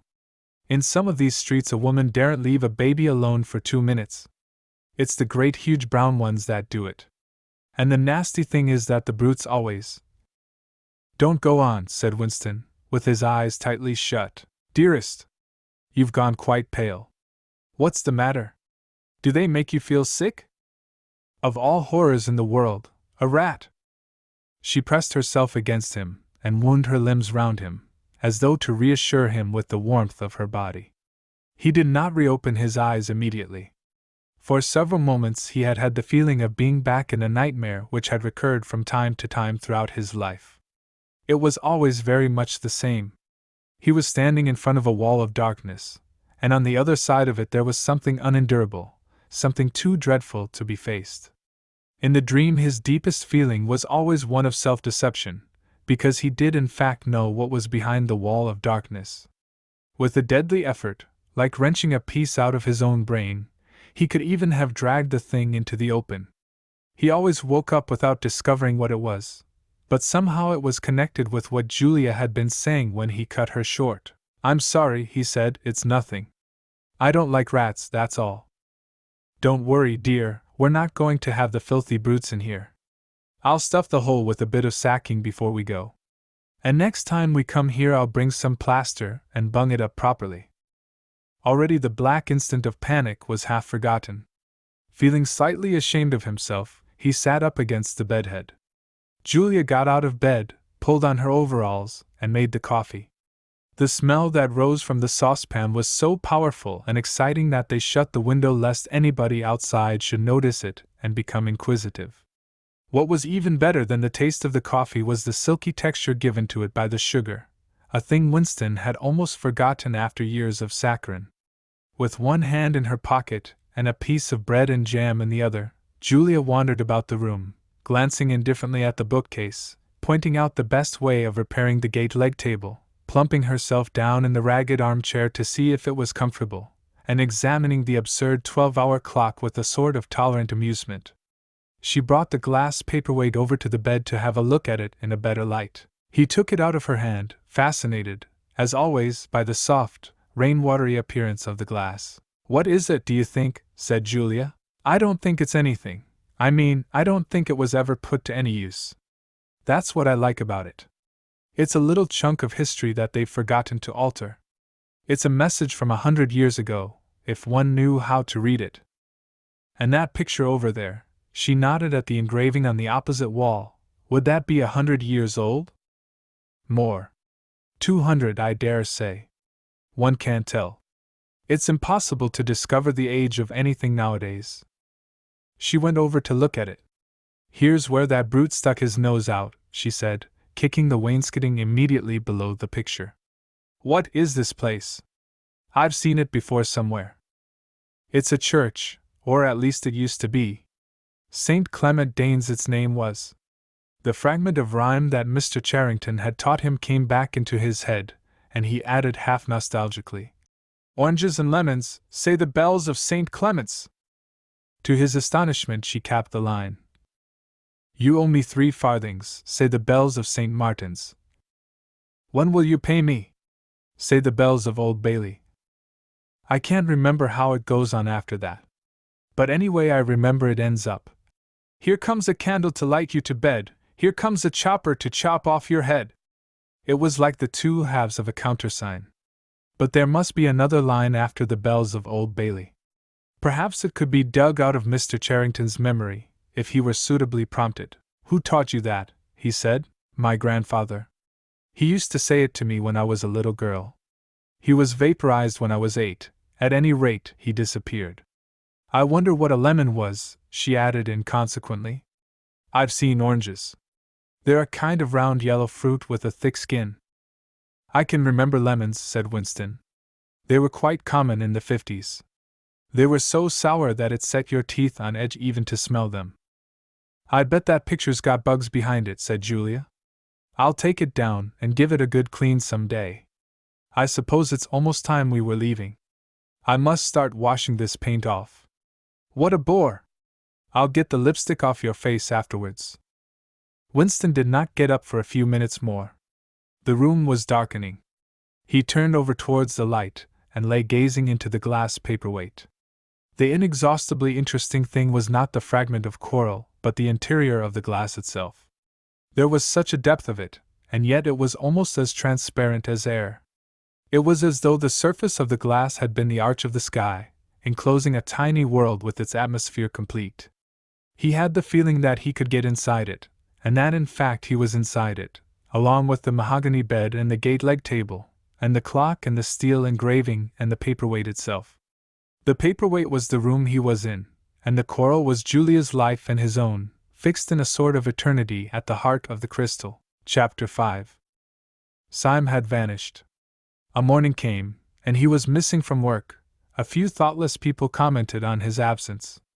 On the next day nobody mentioned him. On the third day Winston went into the vestibule of the records department to look at the notice board. One of the notices carried a printed list of the members of the chess committee, of whom Syme had been one. It looked almost exactly as it had looked before. Nothing had been crossed out, but it was one name shorter. It was enough. Syme had ceased to exist. He had never existed. The weather was baking hot. In the labyrinthine ministry the windowless, air-conditioned rooms kept their normal temperature, but outside the pavements scorched one's feet, and the stench of the tubes at the rush hours was a horror.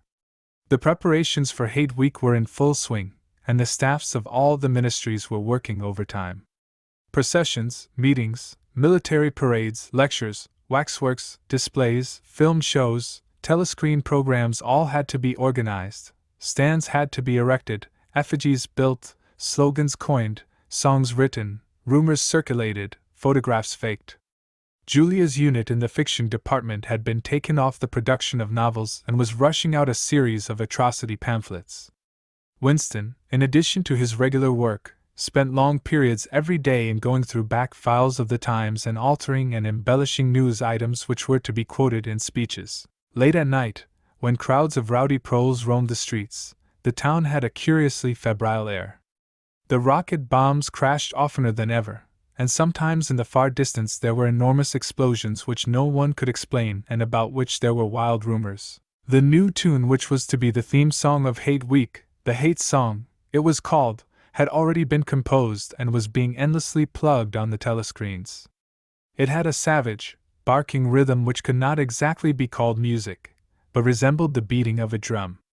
Roared out by hundreds of voices to the tramp of marching feet, it was terrifying. The proles had taken a fancy to it, and in the midnight streets it competed with the still popular It Was Only a Hopeless Fancy. The parson's children played it at all hours of the night and day, unbearably, on a comb and a piece of toilet paper. Winston's evenings were fuller than ever. Squads of volunteers, organized by parsons, were preparing the street for Hate Week, stitching banners, painting posters, erecting flagstaffs on the roofs, and perilously slinging wires across the street for the reception of streamers. Parsons boasted that Victory Mansions alone would display 400 meters of bunting. He was in his native element, and as happy as a lark. The heat and the manual work had even given him a pretext for reverting to shorts and an open shirt in the evenings. He was everywhere at once, pushing, pulling, sawing, hammering, improvising, jollying everyone along with comradely exhortations and giving out from every fold of his body what seemed an inexhaustible supply of acrid-smelling sweat. A new poster had suddenly appeared all over London. It had no caption, and represented simply the monstrous figure of a Eurasian soldier, 3 or 4 meters high, striding forward with expressionless Mongolian face and enormous boots, a submachine gun pointed from his hip. From whatever angle you looked at the poster, the muzzle of the gun, magnified by the foreshortening, seemed to be pointed straight at you. The thing had been plastered on every blank space on every wall, even outnumbering the portraits of Big Brother. The proles, normally apathetic about the war, were being lashed into one of their periodical frenzies of patriotism. As though to harmonize with the general mood, the rocket bombs had been killing larger numbers of people than usual. One fell on a crowded film theater in Stepney, burying several hundred victims among the ruins. The whole population of the neighborhood turned out for a long, trailing funeral which went on for hours and was in effect an indignation meeting. Another bomb fell on a piece of waste ground which was used as a playground, and several in the room over Mr. Charrington's shop. When they could get there, Julia and Winston lay side by side on a stripped bed under the open window, naked for the sake of coolness. The rat had never come back, but the bugs had multiplied hideously in the heat. It did not seem to matter. Dirty or clean, the room was paradise.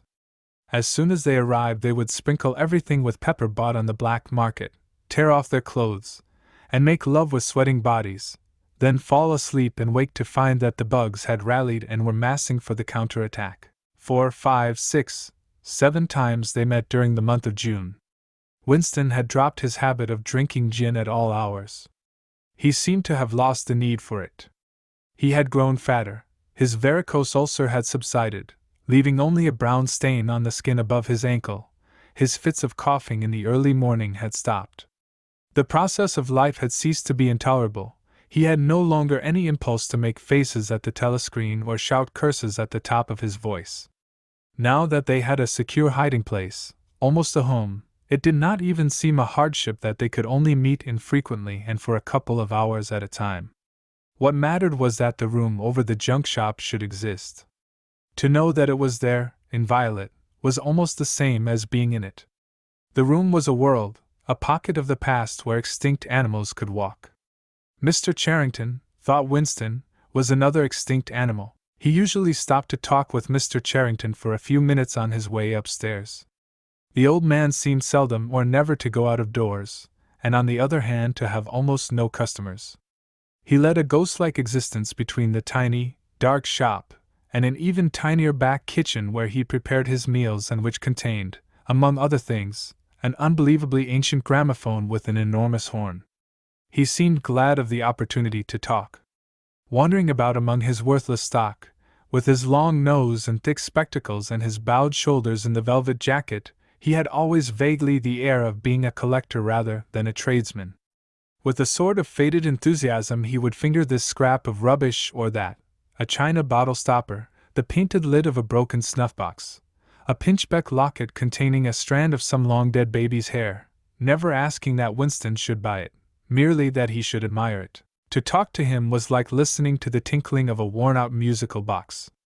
He had dragged out from the corners of his memory some more fragments of forgotten rhymes.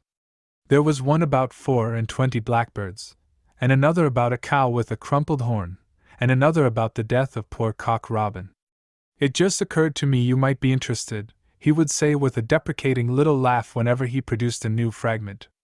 But he could never recall more than a few lines of any one rhyme. Both of them knew, in a way, it was never out of their minds that what was now happening could not last long. There were times when the fact of impending death seemed as palpable as the bed they lay on, and they would cling together with a sort of despairing sensuality, like a damned soul grasping at his last morsel of pleasure when the clock is within 5 minutes of striking. But there were also times when they had the illusion not only of safety but of permanence. So long as they were actually in this room, they both felt, no harm could come to them. Getting there was difficult and dangerous, but the room itself was sanctuary. It was as when Winston had gazed into the heart of the paperweight, with the feeling that it would be possible to get inside that glassy world, and that once inside it time could be arrested. Often they gave themselves up to daydreams of escape. Their luck would hold indefinitely, and they would carry on their intrigue, just like this, for the remainder of their natural lives. Or Catherine would die, and by subtle maneuverings Winston and Julia would succeed in getting married. Or they would commit suicide together.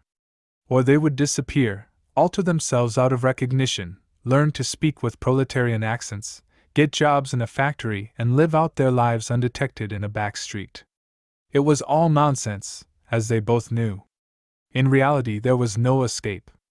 Even the one plan that was practicable, suicide, they had no intention of carrying out. To hang on from day to day and from week to week, spinning out a present that had no future, seemed an unconquerable instinct, just as one's lungs will always draw the next breath so long as there is air available. Sometimes, too, they talked of engaging in active rebellion against the party, but with no notion of how to take the first step. Even if the fabulous brotherhood was a reality, there still remained the difficulty of finding one's way into it. He told her of the strange intimacy that existed, or seemed to exist, between himself and O'Brien, and of the impulse he sometimes felt, simply to walk into O'Brien's presence, announce that he was the enemy of the party, and demand his help. Curiously enough, this did not strike her as an impossibly rash thing to do.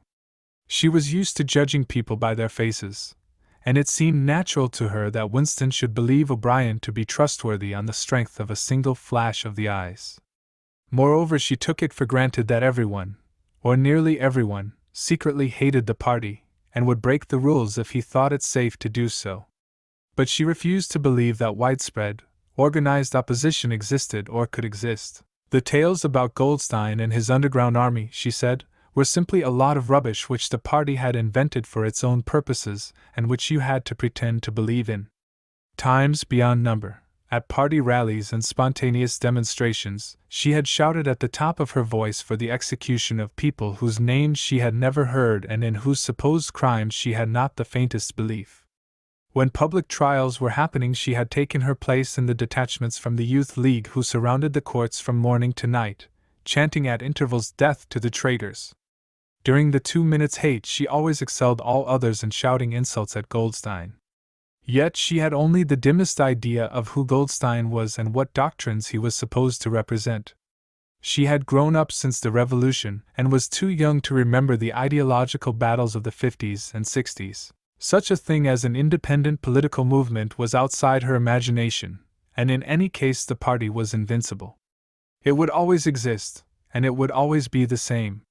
You could only rebel against it by secret disobedience, or, at most, by isolated acts of violence such as killing somebody or blowing something up. In some ways she was far more acute than Winston, and far less susceptible to party propaganda. Once when he happened in some connection to mention the war against Eurasia, she startled him by saying casually that in her opinion the war was not happening.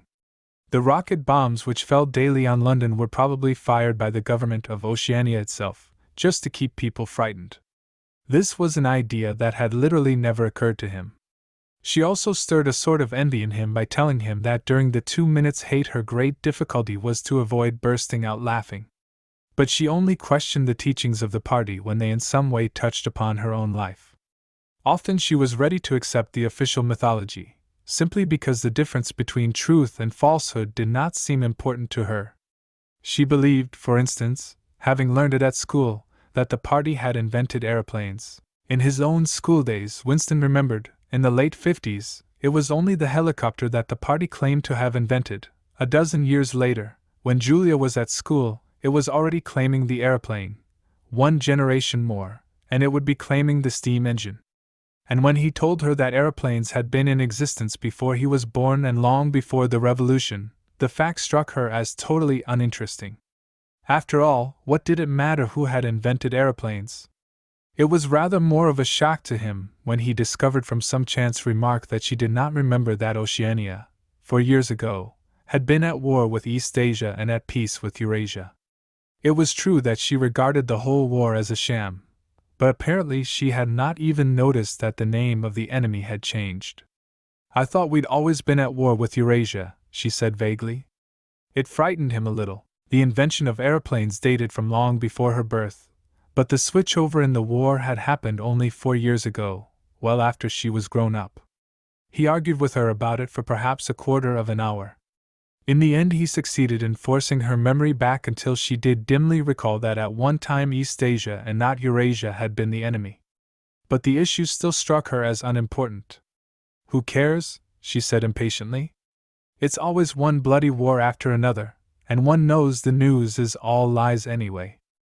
Sometimes he talked to her of the records department and the impudent forgeries that he committed there. Such things did not appear to horrify her. She did not feel the abyss opening beneath her feet at the thought of lies becoming truths. He told her the story of Jones, Aronson, and Rutherford and the momentous slip of paper which he had once held between his fingers. It did not make much impression on her. At first, indeed, she failed to grasp the point of the story. "Were they friends of yours?" she said. "No, I never knew them. They were inter-party members. Besides, they were far older men than I was. They belonged to the old days, before the Revolution. I barely knew them by sight." "Then what was there to worry about? People are being killed off all the time, aren't they?" He tried to make her understand. This was an exceptional case. It wasn't just a question of somebody being killed. Do you realize that the past, starting from yesterday, has been actually abolished? If it survives anywhere, it's in a few solid objects with no words attached to them, like that lump of glass there. Already we know almost literally nothing about the revolution and the years before the revolution. Every record has been destroyed or falsified, every book has been rewritten, every picture has been repainted, every statue and street and building has been renamed, every date has been altered. And that process is continuing day by day and minute by minute. History has stopped. Nothing exists except an endless present in which the party is always right. I know, of course, that the past is falsified, but it would never be possible for me to prove it, even when I did the falsification myself. After the thing is done, no evidence ever remains. The only evidence is inside my own mind, and I don't know with any certainty that any other human being shares my memories. Just in that one instance, in my whole life, I did possess actual concrete evidence after the event, years after it. And what good was that? It was no good, because I threw it away a few minutes later. But if the same thing happened today, I should keep it. Well, I wouldn't, said Julia. I'm quite ready to take risks, but only for something worthwhile, not for bits of old newspaper. What could you have done with it even if you had kept it? Not much, perhaps. But it was evidence. It might have planted a few doubts here and there, supposing that I dared to show it to anybody. I don't imagine that we can alter anything in our own lifetime. But one can imagine little knots of resistance springing up here and there, small groups of people banding themselves together, and gradually growing, and even leaving a few records behind, so that the next generations can carry on where we leave off. I'm not interested in the next generation, dear. I'm interested in us. You're only a rebel from the waist downwards, he told her. She thought this brilliantly witty and flung her arms round him in delight. In the ramifications of party doctrine she had not the faintest interest. Whenever he began to talk of the principles of Ingsoc, doublethink, the mutability of the past, and the denial of objective reality, and to use newspeak words, she became bored and confused and said that she never paid any attention to that kind of thing. One knew that it was all rubbish, so why let oneself be worried by it? She knew when to cheer and when to boo, and that was all one needed. If he persisted in talking of such subjects, she had a disconcerting habit of falling asleep. She was one of those people who can go to sleep at any hour and in any position. Talking to her, he realized how easy it was to present an appearance of orthodoxy while having no grasp whatever of what orthodoxy meant. In a way, the worldview of the party imposed itself most successfully on people incapable of understanding it. They could be made to accept the most flagrant violations of reality, because they never fully grasped the enormity of what was demanded of them, and were not sufficiently interested in public events to notice what was happening. By lack of understanding they remained sane. They simply swallowed everything, and what they swallowed did them no harm, because it left no residue behind, just as a grain of corn will pass undigested through the body of a bird. Chapter 6. It had happened at last. The expected message had come. All his life, it seemed to him, he had been waiting for this to happen. He was walking down the long corridor at the ministry, and he was almost at the spot where Julia had slipped the note into his hand when he became aware that someone larger than himself was walking just behind him. The person, whoever it was, gave a small cough, evidently as a prelude to speaking. Winston stopped abruptly and turned. It was O'Brien. At last they were face to face, and it seemed that his only impulse was to run away. His heart bounded violently. He would have been incapable of speaking. O'Brien, however, had continued forward in the same movement, laying a friendly hand for a moment on Winston's arm, so that the two of them were walking side by side. He began speaking with the peculiar grave courtesy that differentiated him from the majority of inner party members. I had been hoping for an opportunity of talking to you, he said. I was reading one of your Newspeak articles in the Times the other day. You take a scholarly interest in Newspeak, I believe? Winston had recovered part of his self-possession. Hardly scholarly, he said. I'm only an amateur. It's not my subject. I have never had anything to do with the actual construction of the language. But you write it very elegantly, said O'Brien. That is not only my own opinion. I was talking recently to a friend of yours who is certainly an expert. His name has slipped my memory for the moment. Again Winston's heart stirred painfully. It was inconceivable that this was anything other than a reference to Syme. But Syme was not only dead, he was abolished, an unperson. Any identifiable reference to him would have been mortally dangerous. O'Brien's remark must obviously have been intended as a signal, a code word. By sharing a small act of thought crime, he had turned the two of them into accomplices. They had continued to stroll slowly down the corridor, but now O'Brien halted. With the curious, disarming friendliness that he always managed to put into the gesture, he resettled his spectacles on his nose. Then he went on. What I had really intended to say was that in your article I noticed you had used two words which have become obsolete. But they have only become so very recently. Have you seen the 10th edition of the Newspeak Dictionary? No, said Winston. I didn't think it had been issued yet. We are still using the 9th in the records department. The 10th edition is not due to appear for some months, I believe. But a few advance copies have been circulated. I have one myself. It might interest you to look at it, perhaps? Very much so, said Winston, immediately seeing where this tended. Some of the new developments are most ingenious. The reduction in the number of verbs, that is the point that will appeal to you, I think. Let me see, shall I send a messenger to you with the dictionary? But I am afraid I invariably forget anything of that kind. Perhaps you could pick it up at my flat at some time that suited you. Wait. Let me give you my address. They were standing in front of a telescreen. Somewhat absent-mindedly O'Brien felt two of his pockets, and then produced a small leather-covered notebook and a gold ink pencil. Immediately beneath the telescreen, in such a position that anyone who was watching at the other end of the instrument could read what he was writing, he scribbled an address, tore out the page and handed it to Winston. I am usually at home in the evenings, he said. If not, my servant will give you the dictionary. He was gone, leaving Winston holding the scrap of paper, which this time there was no need to conceal. Nevertheless, he carefully memorized what was written on it, and some hours later dropped it into the memory hole along with a mass of other papers. They had been talking to one another for a couple of minutes at the most. There was only one meaning that the episode could possibly have.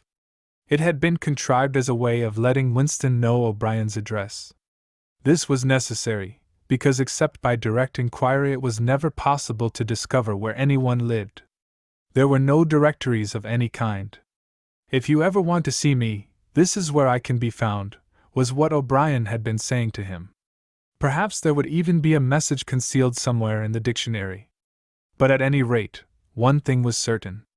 The conspiracy that he had dreamed of did exist, and he had reached the outer edges of it. He knew that sooner or later he would obey O'Brien's summons.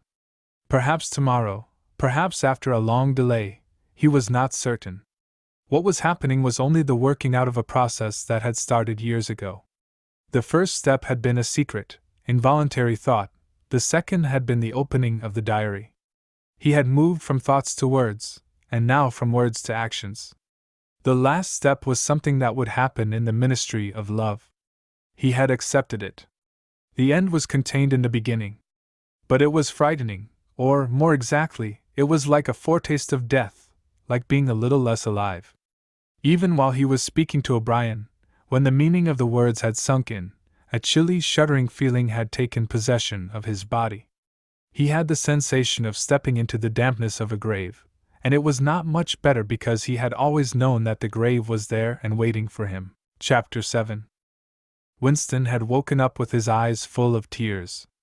Julia rolled sleepily against him, murmuring something that might have been "What's the matter?" I dreamt, he began, and stopped short. It was too complex to be put into words. There was the dream itself, and there was a memory connected with it that had swum into his mind in the few seconds after waking. He lay back with his eyes shut, still sodden in the atmosphere of the dream. It was a vast, luminous dream in which his whole life seemed to stretch out before him like a landscape on a summer evening after rain. It had all occurred inside the glass paperweight, but the surface of the glass was the dome of the sky, and inside the dome everything was flooded with clear, soft light in which one could see into interminable distances. The dream had also been comprehended by, indeed, in some sense it had consisted in, a gesture of the arm made by his mother, and made again 30 years later by the Jewish woman he had seen on the news film, trying to shelter the small boy from the bullets, before the helicopter blew them both to pieces. "Do you know," he said, "that until this moment I believed I had murdered my mother?" "Why did you murder her?" said Julia, almost asleep. "I didn't murder her. Not physically." In the dream he had remembered his last glimpse of his mother, and within a few moments of waking the cluster of small events surrounding it had all come back. It was a memory that he must have deliberately pushed out of his consciousness over many years. He was not certain of the date, but he could not have been less than 10 years old, possibly 12, when it had happened. His father had disappeared some time earlier. How much earlier he could not remember.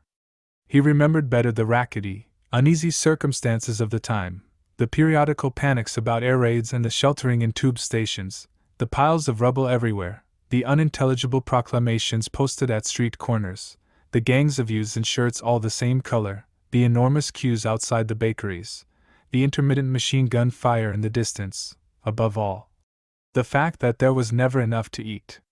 He remembered long afternoons spent with other boys in scrounging round dustbins and rubbish heaps, picking out the ribs of cabbage leaves, potato peelings, sometimes even scraps of stale bread crust from which they carefully scraped away the cinders, and also in waiting for the passing of trucks which traveled over a certain route and were known to carry cattle feed, and which, when they jolted over the bad patches in the road, sometimes spilt a few fragments of oil cake. When his father disappeared, his mother did not show any surprise or any violent grief, but a sudden change came over her. She seemed to have become completely spiritless. It was evident even to Winston that she was waiting for something that she knew must happen. She did everything that was needed: cooked, washed, mended, made the bed, swept the floor, dusted the mantelpiece, always very slowly and with a curious lack of superfluous motion, like an artist's lay figure moving of its own accord. Her large, shapely body seemed to relapse naturally into stillness. For hours at a time she would sit almost immobile on the bed, nursing his young sister, a tiny, ailing, very silent child of 2 or 3, with a face made simian by thinness. Very occasionally she would take Winston in her arms and press him against her for a long time without saying anything. He was aware, in spite of his youthfulness and selfishness, that this was somehow connected with the never-mentioned thing that was about to happen. He remembered the room where they lived, a dark, close-smelling room that seemed half filled by a bed with a white counterpane. There was a gas ring in the fender, and a shelf where food was kept, and on the landing outside there was a brown earthenware sink, common to several rooms. He remembered his mother's statuesque body bending over the gas ring to stir at something in a saucepan. Above all, he remembered his continuous hunger, and the fierce sordid battles at mealtimes. He would ask his mother naggingly, over and over again, why there was not more food. He would shout and storm at her. He even remembered the tones of his voice, which was beginning to break prematurely and sometimes boomed in a peculiar way, or he would attempt a sniveling note of pathos in his efforts to get more than his share. His mother was quite ready to give him more than his share. She took it for granted that he, the boy, should have the biggest portion, but however much she gave him he invariably demanded more. At every meal she would beseech him not to be selfish and to remember that his little sister was sick and also needed food, but it was no use. He would cry out with rage when she stopped ladling. He would try to wrench the saucepan and spoon out of her hands. He would grab bits from his sister's plate. He knew that he was starving the other two, but he could not help it. He even felt that he had a right to do it. The clamorous hunger in his belly seemed to justify him. Between meals, if his mother did not stand guard, he was constantly pilfering at the wretched store of food on the shelf. One day a chocolate ration was issued. There had been no such issue for weeks or months past. He remembered quite clearly that precious little morsel of chocolate. It was a 2-ounce slab. They still talked about ounces in those days, between the 3 of them. It was obvious that it ought to be divided into 3 equal parts. Suddenly, as though he were listening to somebody else, Winston heard himself demanding in a loud booming voice that he should be given the whole piece. His mother told him not to be greedy. There was a long, nagging argument that went round and round, with shouts, whines, tears, remonstrances, bargainings. His tiny sister, clinging to her mother with both hands, exactly like a baby monkey, sat looking over her shoulder at him with large, mournful eyes. In the end, his mother broke off 3/4 of the chocolate and gave it to Winston, giving the other quarter to his sister. The little girl took hold of it and looked at it dully, perhaps not knowing what it was. Winston stood watching her for a moment. Then, with a sudden swift spring, he had snatched the piece of chocolate out of his sister's hand and was fleeing for the door. "Winston, Winston," his mother called after him. "Come back! Give your sister back her chocolate." He stopped, but did not come back. His mother's anxious eyes were fixed on his face. Even now he was thinking about the thing, he did not know what it was that was on the point of happening. His sister, conscious of having been robbed of something, had set up a feeble wail. His mother drew her arm round the child and pressed its face against her breast. Something in the gesture told him that his sister was dying. He turned and fled down the stairs, with the chocolate growing sticky in his hand. He never saw his mother again. After he had devoured the chocolate, he felt somewhat ashamed of himself and hung about in the streets for several hours, until hunger drove him home. When he came back, his mother had disappeared. This was already becoming normal at that time. Nothing was gone from the room except his mother and his sister. They had not taken any clothes, not even his mother's overcoat. To this day he did not know with any certainty that his mother was dead. It was perfectly possible that she had merely been sent to a forced labor camp. As for his sister, she might have been removed, like Winston himself, to one of the colonies for homeless children, reclamation centers, they were called, which had grown up as a result of the Civil War, or she might have been sent to the labor camp along with his mother, or simply left somewhere or other to die. The dream was still vivid in his mind, especially the enveloping protecting gesture of the arm, in which its whole meaning seemed to be contained. His mind went back to another dream of 2 months ago. Exactly as his mother had sat on the dingy white quilted bed, with the child clinging to her, so she had sat in the sunken ship, far underneath him, and drowning deeper every minute, but still looking up at him through the darkening water. He told Julia the story of his mother's disappearance. Without opening her eyes, she rolled over and settled herself into a more comfortable position. "I expect you were a beastly little swine in those days," she said indistinctly. "All children are swine." "Yes. But the real point of the story." From her breathing it was evident that she was going off to sleep again. He would have liked to continue talking about his mother. He did not suppose, from what he could remember of her, that she had been an unusual woman, still less an intelligent one. And yet she had possessed a kind of nobility, a kind of purity, simply because the standards that she obeyed were private ones. Her feelings were her own, and could not be altered from outside. It would not have occurred to her that an action which is ineffectual thereby becomes meaningless. If you loved someone, you loved him, and when you had nothing else to give, you still gave him love. When the last of the chocolate was gone, his mother had clasped the child in her arms. It was no use. It changed nothing, it did not produce more chocolate, it did not avert the child's death or her own, but it seemed natural to her to do it. The refugee woman in the boat had also covered the little boy with her arm, which was no more use against the bullets than a sheet of paper. The terrible thing that the party had done was to persuade you that mere impulses, mere feelings, were of no account, while at the same time robbing you of all power over the material world. When once you were in the grip of the party, what you felt or did not feel, what you did or refrained from doing, made literally no difference. Whatever happened, you vanished, and neither you nor your actions were ever heard of again. You were lifted clean out of the stream of history. And yet to the people of only 2 generations ago this would not have seemed all important, because they were not attempting to alter history. They were governed by private loyalties which they did not question.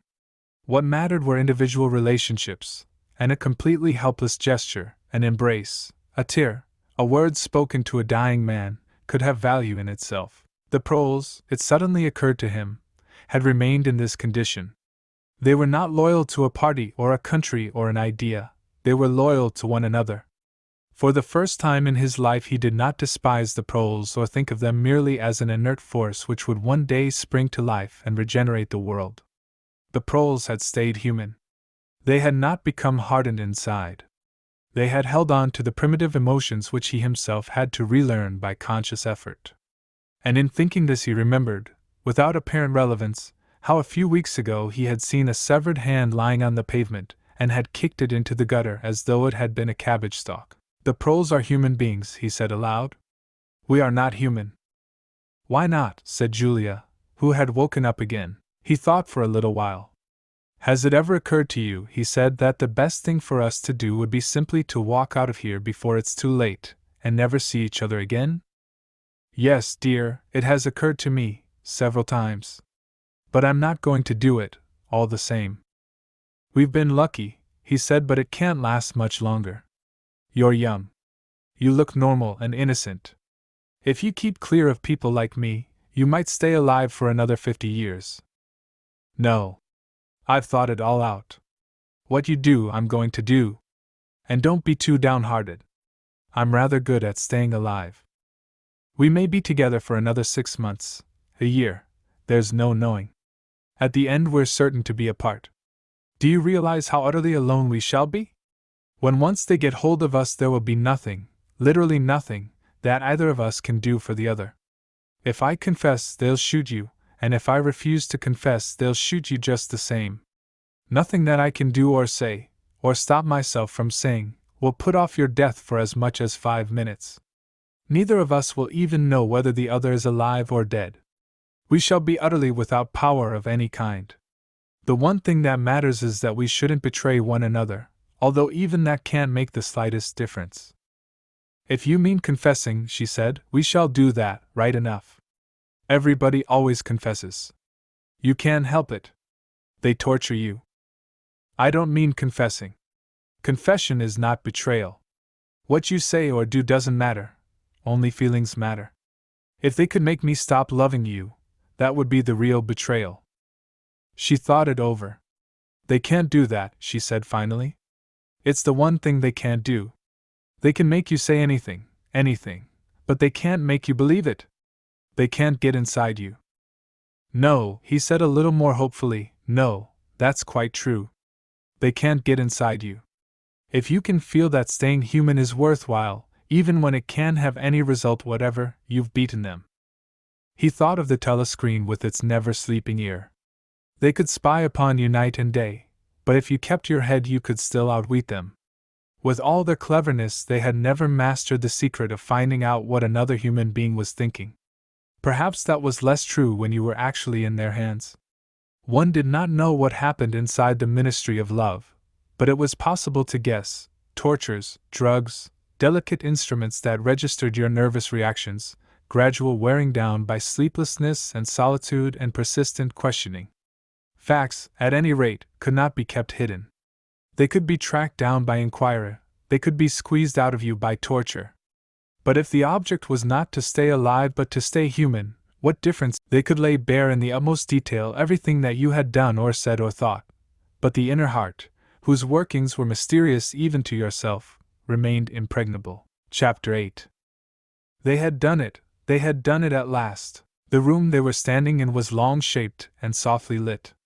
The telescreen was dimmed to a low murmur. The richness of the dark blue carpet gave one the impression of treading on velvet. At the far end of the room O'Brien was sitting at a table under a green-shaded lamp, with a mass of papers on either side of him. He had not bothered to look up when the servant showed Julia and Winston in. Winston's heart was thumping so hard that he doubted whether he would be able to speak. They had done it at last, was all he could think. It had been a rash act to come here at all, and sheer folly to arrive together, though it was true that they had come by different routes and only met on O'Brien's doorstep. But merely to walk into such a place needed an effort of the nerve. It was only on very rare occasions that one saw inside the dwelling places of the inner party, or even penetrated into the quarter of the town where they lived. The whole atmosphere of the huge block of flats, the richness and spaciousness of everything, the unfamiliar smells of good food and good tobacco, the silent and incredibly rapid lifts sliding up and down, the white-jacketed servants hurrying to and fro, everything was intimidating. Although he had a good pretext for coming here, he was haunted at every step by the fear that a black uniformed guard would suddenly appear from round the corner, demand his papers, and order him to get out. O'Brien's servant, however, had admitted the two of them without demur. He was a small, dark-haired man in a white jacket, with a diamond-shaped, completely expressionless face which might have been that of a Chinese. The passage down which he led them was softly carpeted, with cream-papered walls and white wainscoting, all exquisitely clean. That, too, was intimidating. Winston could not remember ever to have seen a passageway whose walls were not grimy from the contact of human bodies. O'Brien had a slip of paper between his fingers and seemed to be studying it intently. His heavy face, bent down so that one could see the line of the nose, looked both formidable and intelligent. For perhaps 20 seconds he sat without stirring. Then he pulled the speakwrite towards him and rapped out a message in the hybrid jargon of the ministries. Items 1,5,7 approved full-wise stop suggestion contained item 6 double plus ridiculous virgin crime think cancel stop unproceed construction-wise anti-gating plus full estimates machinery overhead stop end message. He rose deliberately from his chair and came towards them across the soundless carpet. A little of the official atmosphere seemed to have fallen away from him with the newspeak words, but his expression was grimmer than usual, as though he were not pleased at being disturbed. The terror that Winston already felt was suddenly shot through by a streak of ordinary embarrassment. It seemed to him quite possible that he had simply made a stupid mistake. For what evidence had he in reality that O'Brien was any kind of political conspirator? Nothing but a flash of the eyes and a single equivocal remark. Beyond that, only his own secret imaginings, founded on a dream. He could not even fall back on the pretense that he had come to borrow the dictionary, because in that case Julia's presence was impossible to explain. As O'Brien passed the telescreen, a thought seemed to strike him. He stopped, turned aside, and pressed a switch on the wall. There was a sharp snap. The voice had stopped. Julia uttered a tiny sound, a sort of squeak of surprise. Even in the midst of his panic, Winston was too much taken aback to be able to hold his tongue. "You can turn it off," he said. "Yes," said O'Brien, "we can turn it off. We have that privilege."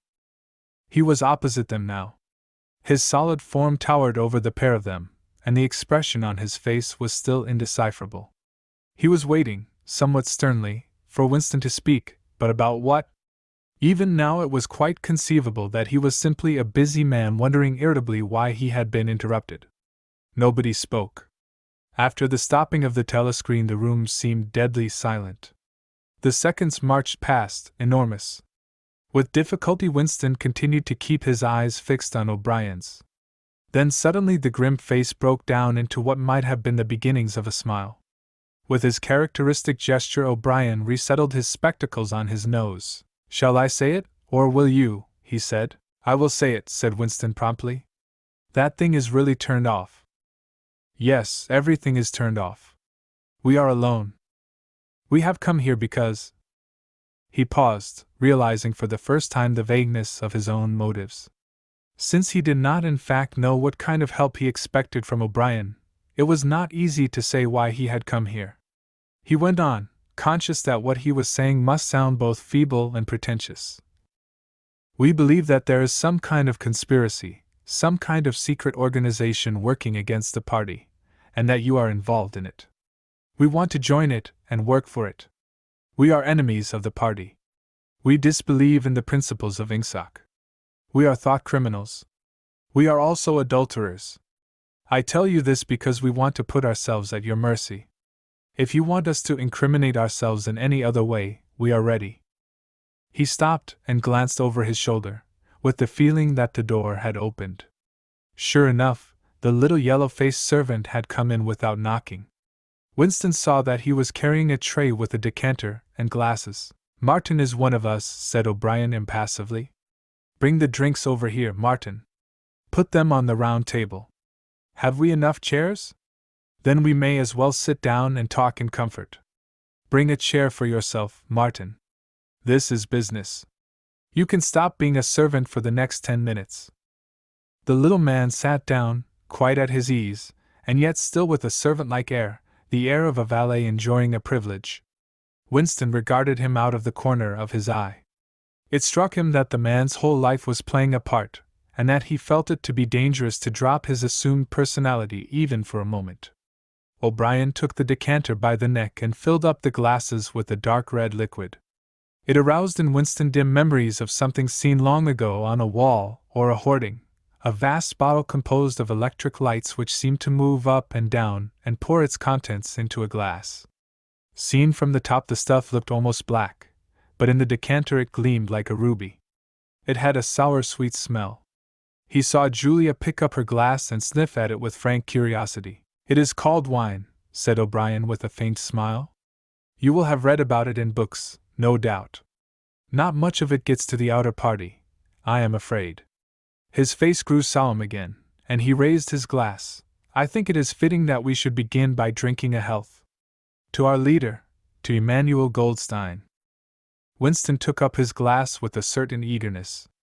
Wine was a thing he had read and dreamed about.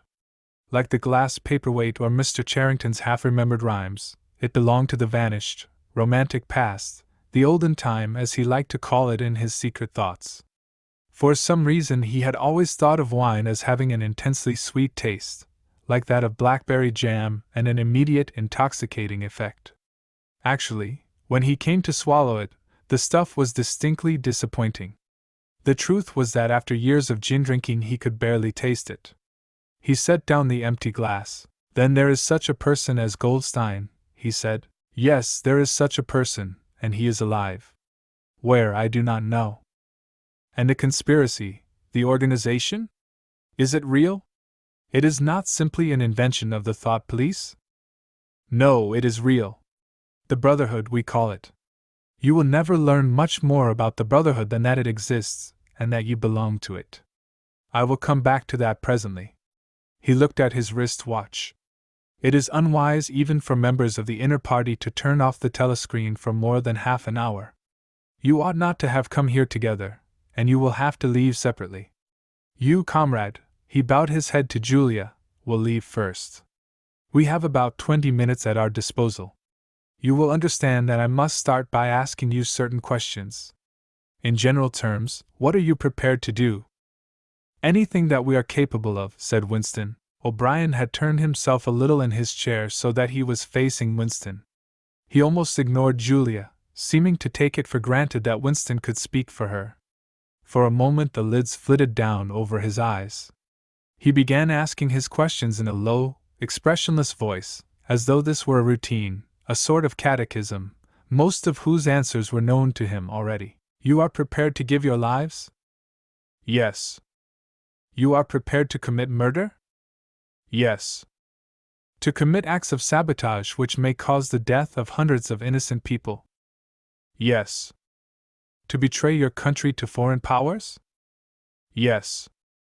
"You are prepared to cheat, to forge, to blackmail, to corrupt the minds of children, to distribute habit-forming drugs, to encourage prostitution, to disseminate venereal diseases, to do anything which is likely to cause demoralization and weaken the power of the party?" "Yes." "If, for example, it would somehow serve our interests to throw sulfuric acid in a child's face, are you prepared to do that?" "Yes." "You are prepared to lose your identity and live out the rest of your life as a waiter or a dock worker?" "Yes." "You are prepared to commit suicide, if and when we order you to do so?" "Yes." "You are prepared, the two of you, to separate and never see one another again?" "No," broke in Julia. It appeared to Winston that a long time passed before he answered. For a moment he seemed even to have been deprived of the power of speech. His tongue worked soundlessly, forming the opening syllables first of one word, then of the other, over and over again. Until he had said it, he did not know which word he was going to say. "No," he said finally. "You did well to tell me," said O'Brien. "It is necessary for us to know everything." He turned himself toward Julia and added in a voice with somewhat more expression in it, "Do you understand that, even if he survives, it may be as a different person? We may be obliged to give him a new identity.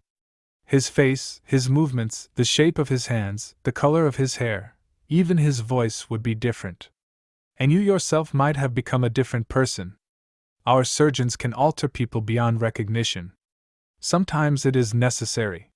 Sometimes we even amputate a limb.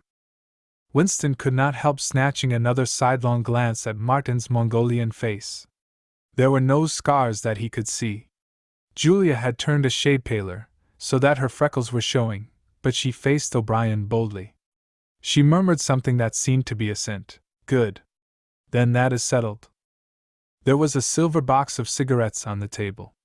With a rather absent-minded air, O'Brien pushed them towards the others, took one himself, then stood up and began to pace slowly to and fro, as though he could think better standing.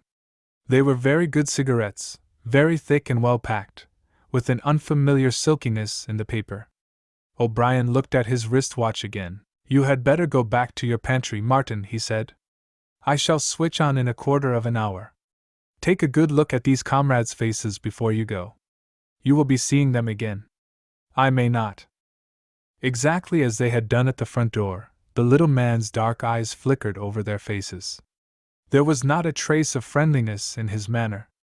He was memorizing their appearance, but he felt no interest in them, or appeared to feel none. It occurred to Winston that a synthetic face was perhaps incapable of changing its expression. Without speaking or giving any kind of salutation, Martin went out, closing the door silently behind him.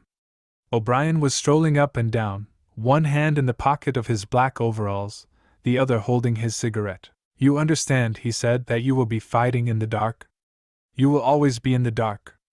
You will receive orders and you will obey them, without knowing why. Later I shall send you a book from which you will learn the true nature of the society we live in, and the strategy by which we shall destroy it.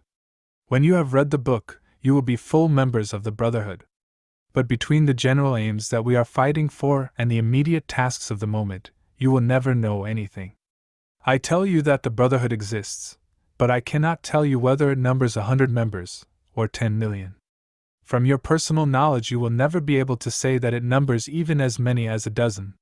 You will have 3 or 4 contacts, who will be renewed from time to time as they disappear. As this was your first contact, it will be preserved.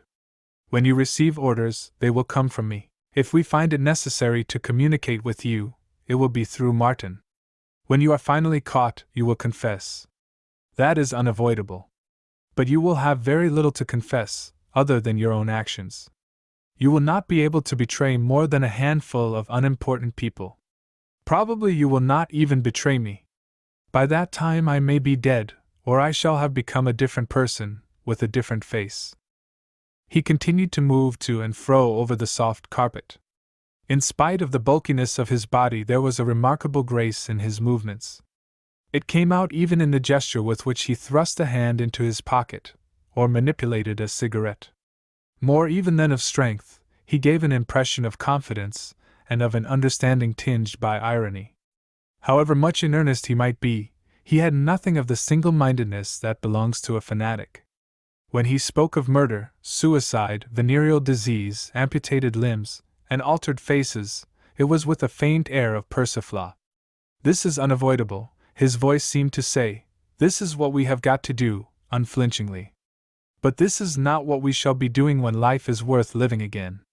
A wave of admiration, almost of worship, flowed out from Winston towards O'Brien. For the moment he had forgotten the shadowy figure of Goldstein. When you looked at O'Brien's powerful shoulders and his blunt-featured face, so ugly, and yet so civilized, it was impossible to believe that he could be defeated. There was no stratagem that he was not equal to, no danger that he could not foresee. Even Julia seemed to be impressed. She had let her cigarette go out, and was listening intently. O'Brien went on. You will have heard rumors of the existence of the Brotherhood. No doubt you have formed your own picture of it. You have imagined, probably, a huge underworld of conspirators, meeting secretly in cellars, scribbling messages on walls, recognizing one another by code words or by special movements of the hand. Nothing of the kind exists.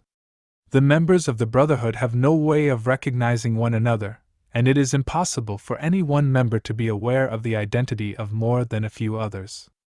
Goldstein himself, if he fell into the hands of the thought police, could not give them a complete list of members, or any information that would lead them to a complete list. No such list exists. The Brotherhood cannot be wiped out because it is not an organization in the ordinary sense. Nothing holds it together except an idea which is indestructible. You will never have anything to sustain you, except the idea. You will get no comradeship and no encouragement. When finally you are caught, you will get no help. We never help our members. At most, when it is absolutely necessary that someone should be silenced, we are occasionally able to smuggle a razor blade into a prisoner's cell. You will have to get used to living without results and without hope.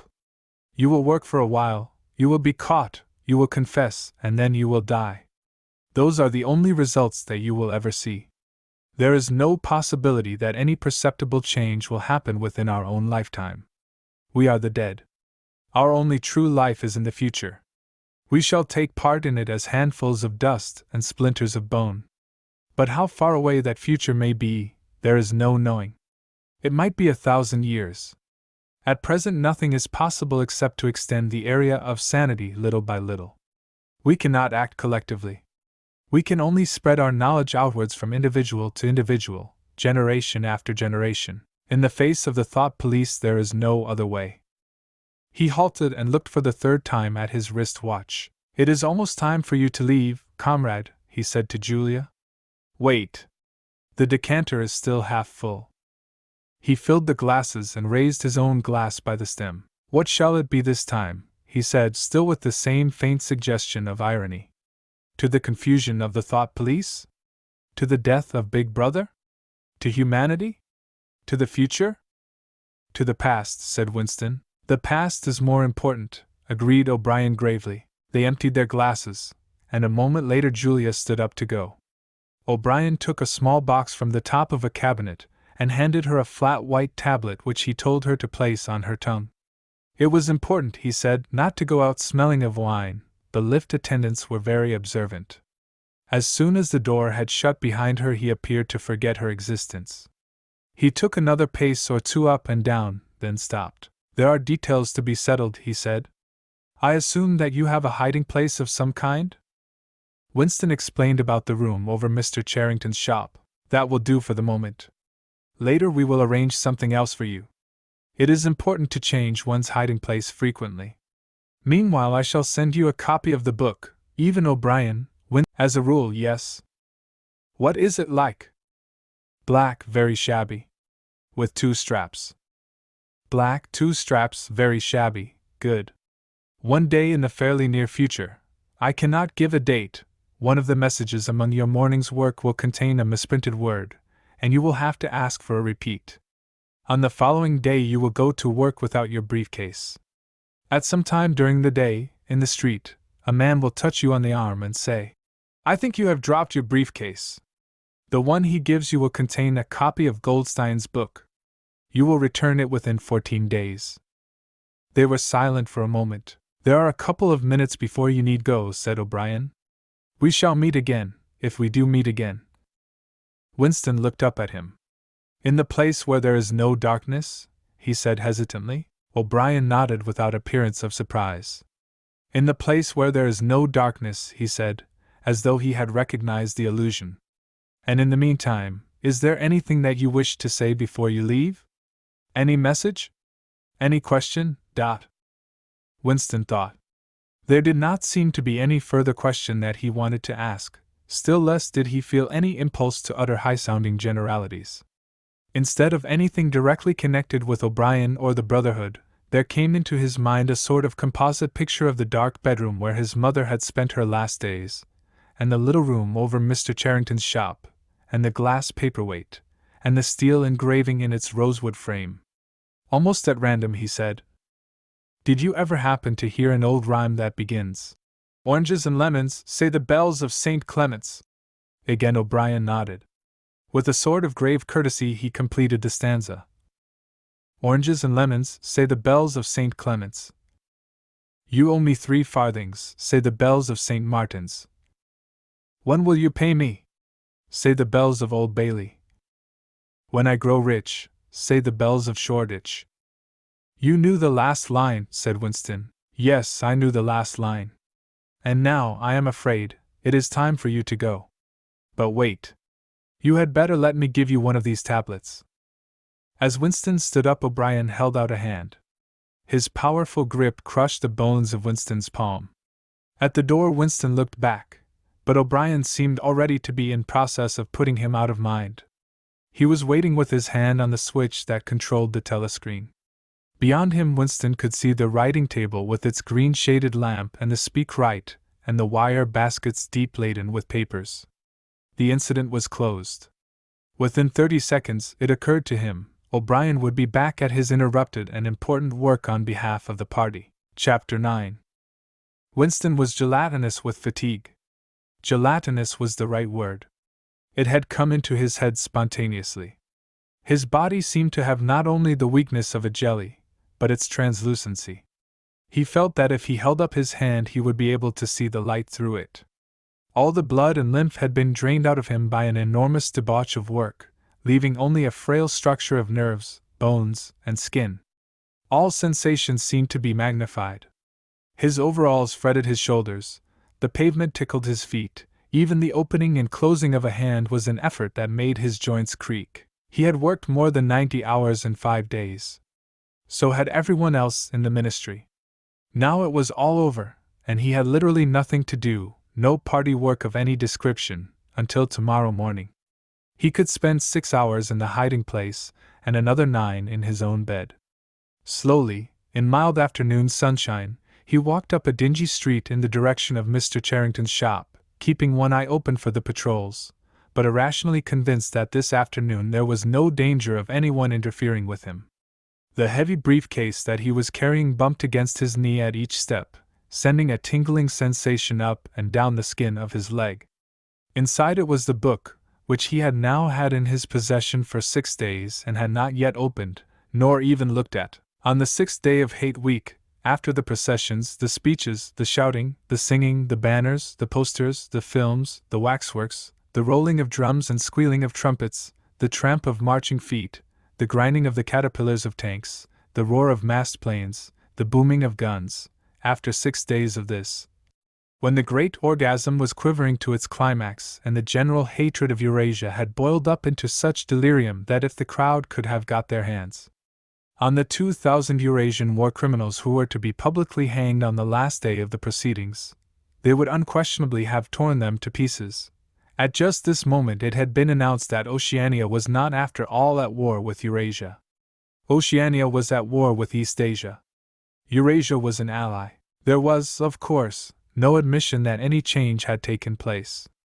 Merely it became known, with extreme suddenness and everywhere at once, that East Asia and not Eurasia was the enemy. Winston was taking part in a demonstration in one of the central London squares at the moment when it happened. It was night, and the white faces and the scarlet banners were luridly floodlit. The square was packed with several thousand people, including a block of about 1,000 schoolchildren in the uniform of the spies.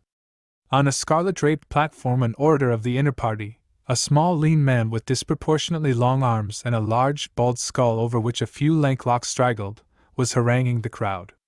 A little Rumpelstiltskin figure, contorted with hatred, he gripped the neck of the microphone with one hand while the other, enormous at the end of a bony arm, clawed the air menacingly above his head. His voice, made metallic by the amplifiers, boomed forth an endless catalogue of atrocities, massacres, deportations, lootings, rapings, torture of prisoners, bombing of civilians, lying propaganda, unjust aggressions, broken treaties. It was almost impossible to listen to him without being first convinced and then maddened. At every few moments the fury of the crowd boiled over and the voice of the speaker was drowned by a wild beast-like roaring that rose uncontrollably from thousands of throats. The most savage yells of all came from the schoolchildren.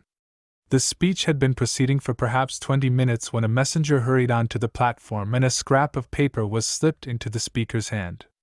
He unrolled and read it without pausing in his speech. Nothing altered in his voice or manner, or in the content of what he was saying, but suddenly the names were different. Without words said, a wave of understanding rippled through the crowd. Oceania was at war with East Asia. The next moment there was a tremendous commotion.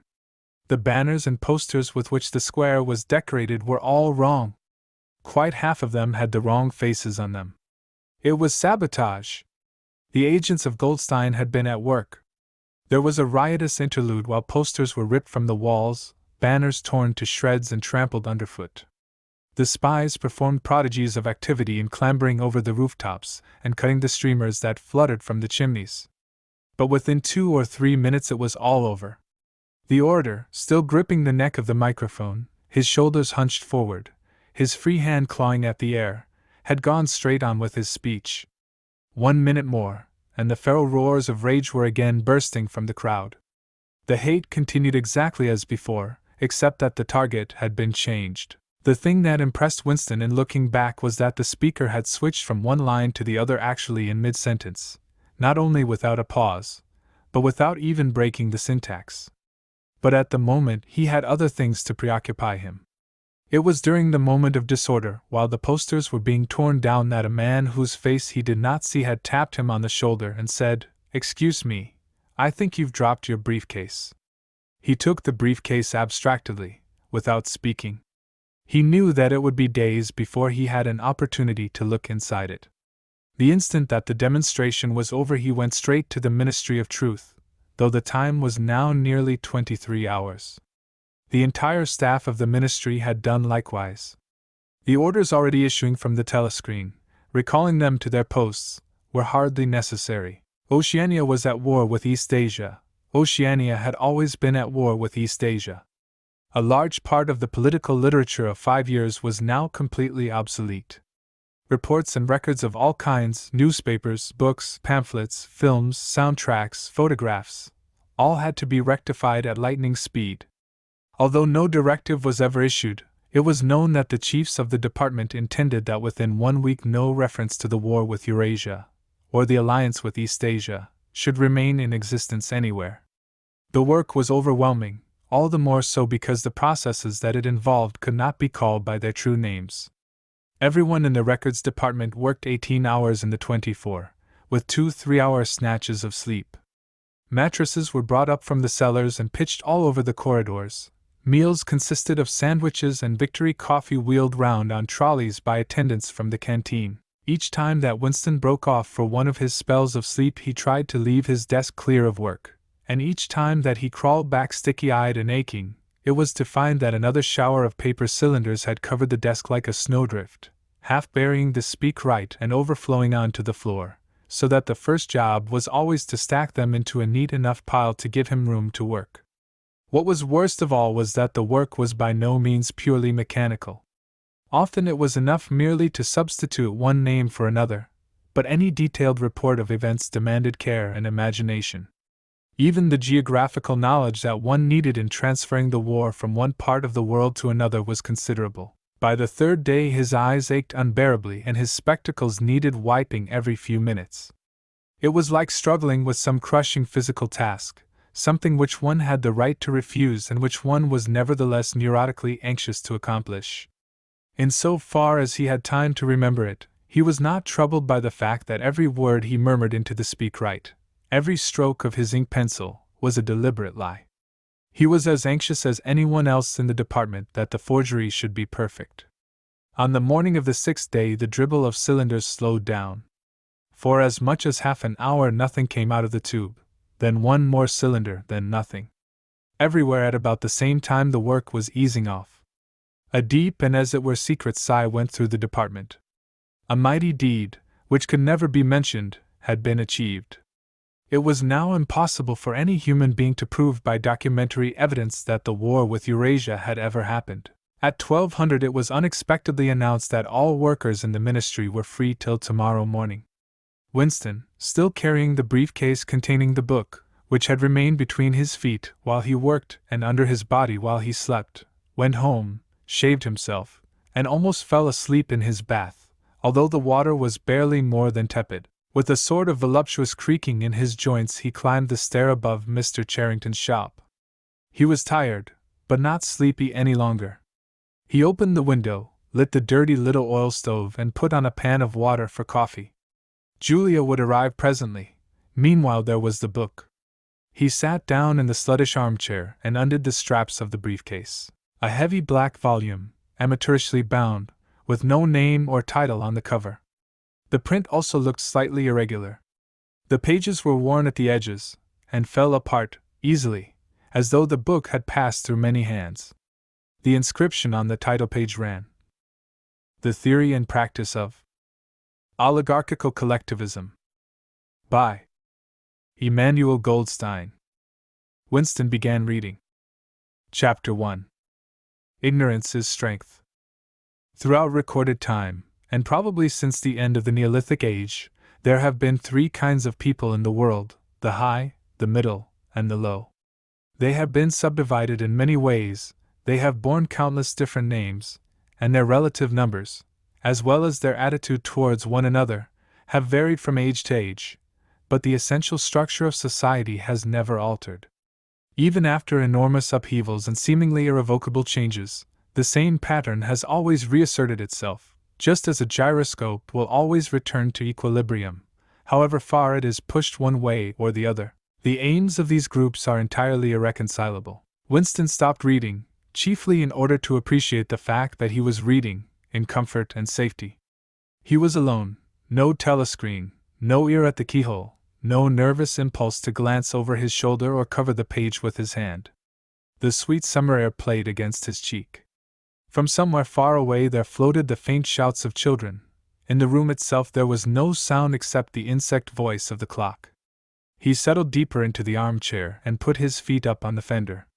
It was bliss, it was eternity. Suddenly, as one sometimes does with a book of which one knows that one will ultimately read and reread every word, he opened it at a different place and found himself at Chapter 3. He went on reading. Chapter 3. War is Peace. The splitting up of the world into three great superstates was an event which could be and indeed was foreseen before the middle of the 20th century. With the absorption of Europe by Russia and of the British Empire by the United States, two of the three existing powers, Eurasia and Oceania, were already effectively in being. The third, East Asia, only emerged as a distinct unit after another decade of confused fighting. The frontiers between the three superstates are in some places arbitrary, and in others they fluctuate according to the fortunes of war, but in general they follow geographical lines. Eurasia comprises the whole of the northern part of the European and Asiatic landmass, from Portugal to the Bering Strait.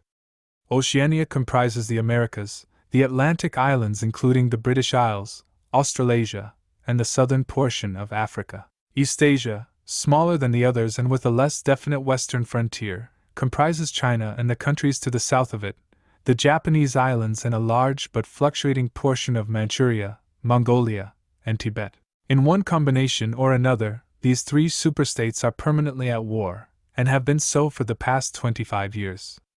War, however, is no longer the desperate, annihilating struggle that it was in the early decades of the 20th century. It is a warfare of limited aims between combatants who are unable to destroy one another, have no material cause for fighting and are not divided by any genuine ideological difference. This is not to say that either the conduct of war, or the prevailing attitude towards it, has become less bloodthirsty or more chivalrous. On the contrary, war hysteria is continuous and universal in all countries, and such acts as raping, looting, the slaughter of children, the reduction of whole populations to slavery, and reprisals against prisoners which extend even to boiling and burying alive, are looked upon as normal, and when they are committed by one's own side and not by the enemy, meritorious. But in a physical sense war involves very small numbers of people, mostly highly trained specialists, and causes comparatively few casualties. The fighting, when there is any, takes place on the vague frontiers whose whereabouts the average man can only guess at, or round the floating fortresses which guard strategic spots on the sea lanes. In the centers of civilization, war means no more than a continuous shortage of consumption goods, and the occasional crash of a rocket bomb which may cause a few scores of deaths. War has in fact changed its character. More exactly, the reasons for which war is waged have changed in their order of importance. Motives which were already present to some small extent in the great wars of the early 20th century have now become dominant, and are consciously recognized and acted upon. To understand the nature of the present war, for in spite of the regrouping which occurs every few years, it is always the same war, one must realize in the first place that it is impossible for it to be decisive. None of the three superstates could be definitively conquered even by the other two in combination. They are too evenly matched, and their natural defenses are too formidable. Eurasia is protected by its vast land spaces, Oceania by the width of the Atlantic and the Pacific, East Asia by the fecundity and industriousness of its inhabitants. Secondly, there is no longer, in a material sense, anything to fight about. With the establishment of self-contained economies, in which production and consumption are geared to one another, the scramble for markets which was a main cause of previous wars has come to an end, while the competition for raw materials is no longer a matter of life and death. In any case, each of the three superstates is so vast that it can obtain almost all the materials that it needs within its own boundaries. In so far as the war has a direct economic purpose, it is a war for labor power. Between the frontiers of the superstates, and not permanently in the possession of any of them, there lies a rough quadrilateral with its corners at Tangier, Brazzaville, Darwin, and Hong Kong, containing within it about a fifth of the population of the Earth. It is for the possession of these thickly populated regions, and of the northern ice cap, that the three powers are constantly struggling. In practice, no one power ever controls the whole of the disputed area.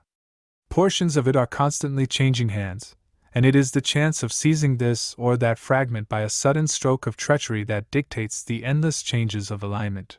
All of the disputed territories contain valuable minerals, and some of them yield important vegetable products such as rubber, which in colder climates it is necessary to synthesize by comparatively expensive methods. But above all, they contain a bottomless reserve of cheap labor. Whichever power controls equatorial Africa, or the countries of the Middle East, or southern India, or the Indonesian archipelago, disposes also of the bodies of scores or hundreds of millions of ill-paid and hard-working coolies. The inhabitants of these areas, reduced more or less openly to the status of slaves, pass continually from conqueror to conqueror, and are expended like so much coal or oil in the race to turn out more armaments, to capture more territory, to control more labor power, to turn out more armaments, to capture more territory, and so on indefinitely. It should be noted that the fighting never really moves beyond the edges of the disputed areas. The frontiers of Eurasia flow back and forth between the basin of the Congo and the northern shore of the Mediterranean. The islands of the Indian Ocean and the Pacific are constantly being captured and recaptured by Oceania or by East Asia. In Mongolia, the dividing line between Eurasia and East Asia is never stable. Round the pole, all three powers lay claim to enormous territories which in fact are largely uninhabited and unexplored, but the balance of power always remains roughly even, and the territory which forms the heartland of each superstate always remains inviolate. Moreover, the labor of the exploited peoples round the equator is not really necessary to the world's economy. They add nothing to the wealth of the world, since whatever they produce is used for purposes of war, and the object of waging a war is always to be in a better position in which to wage another war. By their labor, the slave populations allowed the tempo of continuous warfare to be speeded up. But if they did not exist, the structure of world society, and the process by which it maintains itself, would not be essentially different. The primary aim of modern warfare, in accordance with the principles of doublethink, this aim is simultaneously recognized and not recognized by the directing brains of the inner party, is to use up the products of the machine without raising the general standard of living. Ever since the end of the 19th century, the problem of what to do with the surplus of consumption goods has been latent in industrial society. At present, when few human beings even have enough to eat, this problem is obviously not urgent, and it might not have become so, even if no artificial processes of destruction had been at work. The world of today is a bare, hungry, dilapidated place compared with the world that existed before 1914.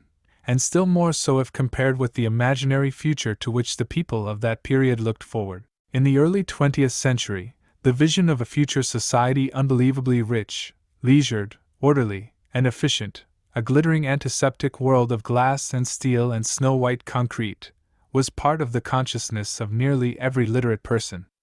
Science and technology were developing at a prodigious speed, and it seemed natural to assume that they would go on developing. This failed to happen, partly because of the impoverishment caused by a long series of wars and revolutions, partly because scientific and technical progress depended on the empirical habit of thought, which could not survive in a strictly regimented society. As a whole, the world is more primitive today than it was 50 years ago. Certain backward areas have advanced, and various devices, always in some way connected with warfare and police espionage, have been developed, but experiment and invention have largely stopped, and the ravages of the atomic war of the 1950s have never been fully repaired. Nevertheless, the dangers inherent in the machine are still there. From the moment when the machine first made its appearance, it was clear to all thinking people that the need for human drudgery, and therefore to a great extent for human inequality, had disappeared. If the machine were used deliberately for that end, hunger, overwork, dirt, illiteracy, and disease could be, and in fact, without being used for any such purpose, but by a sort of automatic process, by producing wealth which it was sometimes impossible not to distribute, the machine did raise the living standards of the average human being very greatly over. But it was also clear that an all-round increase in wealth threatened the destruction, indeed, in some sense was the destruction, of a hierarchical society. In a world in which everyone worked short hours, had enough to eat, lived in a house with a bathroom and a refrigerator, and possessed a motor car or even an aeroplane, the most obvious and perhaps the most important form of inequality would already have disappeared. If it once became general, wealth would confer no distinction. It was possible, no doubt, to imagine a society in which wealth, in the sense of personal possessions and luxuries, should be evenly distributed, while power remained in the hands of a small privileged caste. But in practice such a society could not long remain stable, for if leisure and security were enjoyed by all alike, the great mass of human beings who are normally stupefied by poverty would become literate, and would learn to think for themselves. And when once they had done this, they would sooner or later realize that the privileged minority had no function, and they would sweep it away. In the long run, a hierarchical society was only possible on a basis of poverty and ignorance. To return to the agricultural past, as some thinkers about the beginning of the 20th century dreamed of doing, was not a practicable solution. It conflicted with the tendency towards mechanization which had become quasi-instinctive throughout almost the whole world, and moreover, any country which remained industrially backward was helpless in a military sense and was bound to be dominated, directly or indirectly, by its more advanced rivals. Nor was it a satisfactory solution to keep the masses in poverty by restricting the output of goods. This happened to a great extent during the final phase of capitalism, roughly between 1920 and 1940. The economy of many countries was allowed to stagnate, land went out of cultivation, capital equipment was not added to, great blocks of the population were prevented from working and kept half alive by state charity. But this, too, entailed military weakness, and since the privations it inflicted were obviously unnecessary, it made opposition inevitable. The problem was how to keep the wheels of industry turning without increasing the real wealth of the world. Goods must be produced, but they must not be distributed. And in practice the only way of achieving this was by continuous warfare. The essential act of war is destruction, not necessarily of human lives, but of the products of human labor. War is a way of shattering to pieces, or pouring into the stratosphere, or sinking in the depths of the sea, materials which might otherwise be used to make the masses too comfortable, and hence, in the long run, too intelligent. Even when weapons of war are not actually destroyed, their manufacture is still a convenient way of expending labor power without producing anything that can be consumed. A floating fortress, for example, has locked up in it the labor that would build several hundred cargo ships. Ultimately it is scrapped as obsolete, never having brought any material benefit to anybody, and with further enormous labors another floating fortress is built. In principle the war effort is always so planned as to eat up any surplus that might exist after meeting the bare needs of the population. In practice the needs of the population are always underestimated, with the result that there is a chronic shortage of half the necessities of life. But this is looked on as an advantage. It is deliberate policy to keep even the favored groups somewhere near the brink of hardship, because a general state of scarcity increases the importance of small privileges and thus magnifies the distinction between one group and another. By the standards of the early 20th century, even a member of the inner party lives an austere, laborious kind of life. Nevertheless, the few luxuries that he does enjoy, his large, well-appointed flat, the better texture of his clothes, the better quality of his food and drink and tobacco, his 2 or 3 servants, his private motor car or helicopter, set him in a different world from a member of the outer party, and the members of the outer party have a similar advantage in comparison with the submerged masses whom we call the proles. The social atmosphere is that of a besieged city, where the possession of a lump of horseflesh makes the difference between wealth and poverty. And at the same time the consciousness of being at war, and therefore in danger, makes the handing over of all power to a small caste seem the natural, unavoidable condition of survival. War, it will be seen, accomplishes the necessary destruction, but accomplishes it in a psychologically acceptable way. In principle, it would be quite simple to waste the surplus labor of the world by building temples and pyramids, by digging holes and filling them up again, or even by producing vast quantities of goods and then setting fire to them. But this would provide only the economic and not the emotional basis for a hierarchical society. What is concerned here is not the morale of masses, whose attitude is unimportant so long as they are kept steadily at work, but the morale of the party itself. Even the humblest party member is expected to be competent, industrious, and even intelligent within narrow limits, but it is also necessary that he should be a credulous and ignorant fanatic whose prevailing moods are fear, hatred, adulation, and orgiastic triumph. In other words, it is necessary that he should have the mentality appropriate to a state of war. It does not matter whether the war is actually happening, and since no decisive victory is possible, it does not matter whether the war is going well or badly. All that is needed is that a state of war should exist. The splitting of the intelligence which the party requires of its members, and which is more easily achieved in an atmosphere of war, is now almost universal, but the higher up the ranks one goes, the more marked it becomes. It is precisely in the inner party that war hysteria and hatred of the enemy are strongest. In his capacity as an administrator, it is often necessary for a member of the inner party to know that this or that item of war news is untruthful, and he may often be aware that the entire war is spurious, and is either not happening or is being waged for purposes quite other than the declared ones. But such knowledge is easily neutralized by the technique of doublethink. Meanwhile, no inner party member wavers for an instant in his mystical belief that the war is real, and that it is bound to end victoriously, with Oceania the undisputed master of the entire world. All members of the inner party believe in this coming conquest as an article of faith. It is to be achieved either by gradually acquiring more and more territory, and so building up an overwhelming preponderance of power, or by the discovery of some new and unanswerable weapon.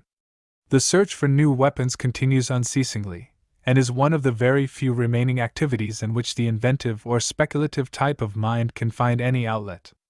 In Oceania at the present day, science, in the old sense, has almost ceased to exist. In Newspeak there is no word for science.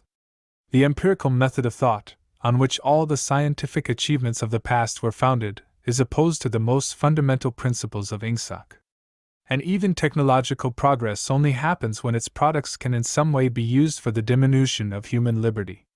In all the useful arts the world is either standing still or going backwards. The fields are cultivated with horse plows while books are written by machinery. But in matters of vital importance, meaning, in effect, war and police espionage, the empirical approach is still encouraged, or at least tolerated. The two aims of the party are to conquer the whole surface of the earth and to extinguish once and for all the possibility of independent thought. There are therefore two great problems which the party is concerned to solve. One is how to discover, against his will, what another human being is thinking, and the other is how to kill several 100 million people in a few seconds without giving warning beforehand. In so far as scientific research still continues, this is its subject matter. The scientist of today is either a mixture of psychologist and inquisitor, studying with real ordinary minuteness the meaning of facial expressions, gestures, and tones of voice, and testing the truth-producing effects of drugs, shock therapy, hypnosis, and physical torture, or he is chemist, physicist, or biologist concerned only with such branches of his special subject as are relevant to the taking of life. In the vast laboratories of the Ministry of Peace, and in the experimental stations hidden in the Brazilian forests, or in the Australian desert, or on lost islands of the Antarctic, the teams of experts are indefatigably at work. Some are concerned simply with planning the logistics of future wars, others devise larger and larger rocket bombs, more and more powerful explosives, and more impenetrable armor plating, others search for new and deadlier gases, or for soluble poisons capable of being produced in such quantities as to destroy the vegetation of whole continents, or for breeds of disease germs immunized against all possible antibodies. Others strive to produce a vehicle that shall bore its way under the soil like a submarine under the water, or an aeroplane as independent of its base as a sailing ship. Others explore even remoter possibilities such as focusing the sun's rays through lenses suspended thousands of kilometers away in space, or producing artificial earthquakes and tidal waves by tapping the heat at the Earth's center. But none of these projects ever comes anywhere near realization, and none of the three superstates ever gains a significant lead on the others. What is more remarkable is that all three powers already possess, in the atomic bomb, a weapon far more powerful than any that their present researches are likely to discover. Although the party, according to its habit, claims the invention for itself, atomic bombs first appeared as early as the 1940s, and were first used on a large scale about 10 years later. At that time, some hundreds of bombs were dropped on industrial centers, chiefly in European Russia, Western Europe, and North America. The effect was to convince the ruling groups of all countries that a few more atomic bombs would mean the end of organized society, and hence of their own power. Thereafter, although no formal agreement was ever made or hinted at, no more bombs were dropped. All three powers merely continued to produce atomic bombs and store them up against the decisive opportunity which they all believe will come sooner or later. And meanwhile the art of war has remained almost stationary for 30 or 40 years. Helicopters are more used than they were formerly, bombing planes have been largely superseded by self-propelled projectiles, and the fragile movable battleship has given way to the almost unsinkable floating fortress. But otherwise there has been little development. The tank, the submarine, the torpedo, the machine gun, even the rifle and the hand grenade are still in use. And in spite of the endless slaughters reported in the press and on the telescreens, the desperate battles of earlier wars, in which hundreds of thousands or even millions of men were often killed in a few weeks, have never been repeated. None of the three superstates ever attempts any maneuver which involves the risk of serious defeat. When any large operation is undertaken, it is usually a surprise attack against an ally. The strategy that all three powers are following, or pretend to themselves that they are following, is the same. The plan is, by a combination of fighting, bargaining, and well-timed strokes of treachery, to acquire a ring of bases completely encircling one or other of the rival states, and then to sign a pact of friendship with that rival and remain on peaceful terms for so many years as to lull suspicion to sleep. During this time, rockets loaded with atomic bombs can be assembled at all the strategic spots. Finally, they will all be fired simultaneously, with effects so devastating as to make retaliation impossible. It will then be time to sign a pact of friendship with the remaining world power, in preparation for another attack. This scheme, it is hardly necessary to say, is a mere daydream, impossible of realization. Moreover, no fighting ever occurs except in the disputed areas round the equator and the pole. No invasion of enemy territory is ever undertaken. This explains the fact that in some places the frontiers between the superstates are arbitrary. Eurasia, for example, could easily conquer the British Isles, which are geographically part of Europe, or on the other hand it would be possible for Oceania to push its frontiers to the Rhine or even to the Vistula. But this would violate the principle, followed on all sides though never formulated, of cultural integrity. If Oceania were to conquer the areas that used once to be known as France and Germany, it would be necessary either to exterminate the inhabitants, a task of great physical difficulty, or to assimilate a population of about 100 million people, who, so far as technical development goes, are roughly on the oceanic level. The problem is the same for all three superstates. It is absolutely necessary to their structure that there should be no contact with foreigners, except, to a limited extent, with war prisoners and colored slaves. Even the official ally of the moment is always regarded with the darkest suspicion. War prisoners apart, the average citizen of Oceania never sets eyes on a citizen of either Eurasia or Eastasia, and he is forbidden the knowledge of foreign languages. If he were allowed contact with foreigners, he would discover that they are creatures similar to himself, and that most of what he has been told about them is lies. The sealed world in which he lives would be broken, and the fear, hatred, and self-righteousness on which his morale depends might evaporate. It is therefore realized on all sides that however often Persia, or Egypt, or Java, or Ceylon may change hands, the main frontiers must never be crossed by anything except bombs. Under this lies a fact never mentioned aloud, but tacitly understood and acted upon, namely, that the conditions of life in all three superstates are very much the same. In Oceania the prevailing philosophy is called Ingsoc, in Eurasia it is called Neo-Bolshevism, and in Eastasia it is called by a Chinese name usually translated as death worship, but perhaps better rendered as obliteration of the self. The citizen of Oceania is not allowed to know anything of the tenets of the other two philosophies, but he is taught to execrate them as barbarous outrages upon morality and common sense. Actually, the three philosophies are barely distinguishable, and the social systems which they support are not distinguishable at all. Everywhere there is the same pyramidal structure, the same worship of semi-divine leader, the same economy existing by and for continuous warfare. It follows that the three superstates not only cannot conquer one another, but would gain no advantage by doing so. On the contrary, so long as they remain in conflict they prop one another up, like three sheaves of corn. And, as usual, the ruling groups of all three powers are simultaneously aware and unaware of what they are doing. Their lives are dedicated to world conquest, but they also know that it is necessary that the war should continue everlastingly, and without victory. Meanwhile, the fact that there is no danger of conquest makes possible the denial of reality, which is the special feature of Ingsoc and its rival systems of thought. Here it is necessary to repeat what has been said earlier, that by becoming continuous war has fundamentally changed its character. In past ages, a war, almost by definition, was something that sooner or later came to an end, usually in unmistakable victory or defeat. In the past, also, war was one of the main instruments by which human societies were kept in touch with physical reality. All rulers in all ages have tried to impose a false view of the world upon their followers, but they could not afford to encourage any illusion that tended to impair military efficiency. So long as defeat meant the loss of independence, or some other result generally held to be undesirable, the precautions against defeat had to be serious. Physical facts could not be ignored. In philosophy, or religion, or ethics, or politics, 2 and 2 might make 5, but when one was designing a gun or an airplane they had to make 4. Inefficient nations were always conquered sooner or later, and the struggle for efficiency was inimical to illusions. Moreover, to be efficient it was necessary to be able to learn from the past, which meant having a fairly accurate idea of what had happened in the past. Newspapers and history books were, of course, always colored and biased, but falsification of the kind that is practiced today would have been impossible.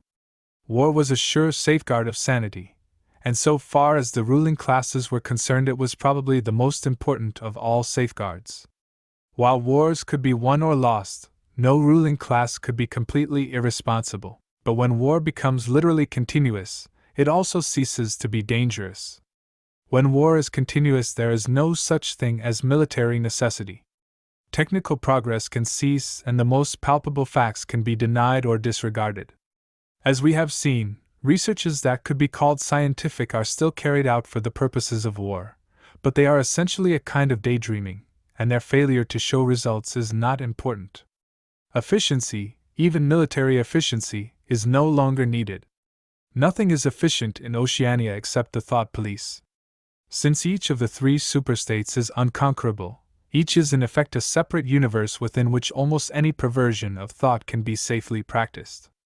Reality only exerts its pressure through the needs of everyday life, the need to eat and drink, to get shelter and clothing, to avoid swallowing poison or stepping out of top-story windows, and the like. Between life and death, and between physical pleasure and physical pain, there is still a distinction, but that is all.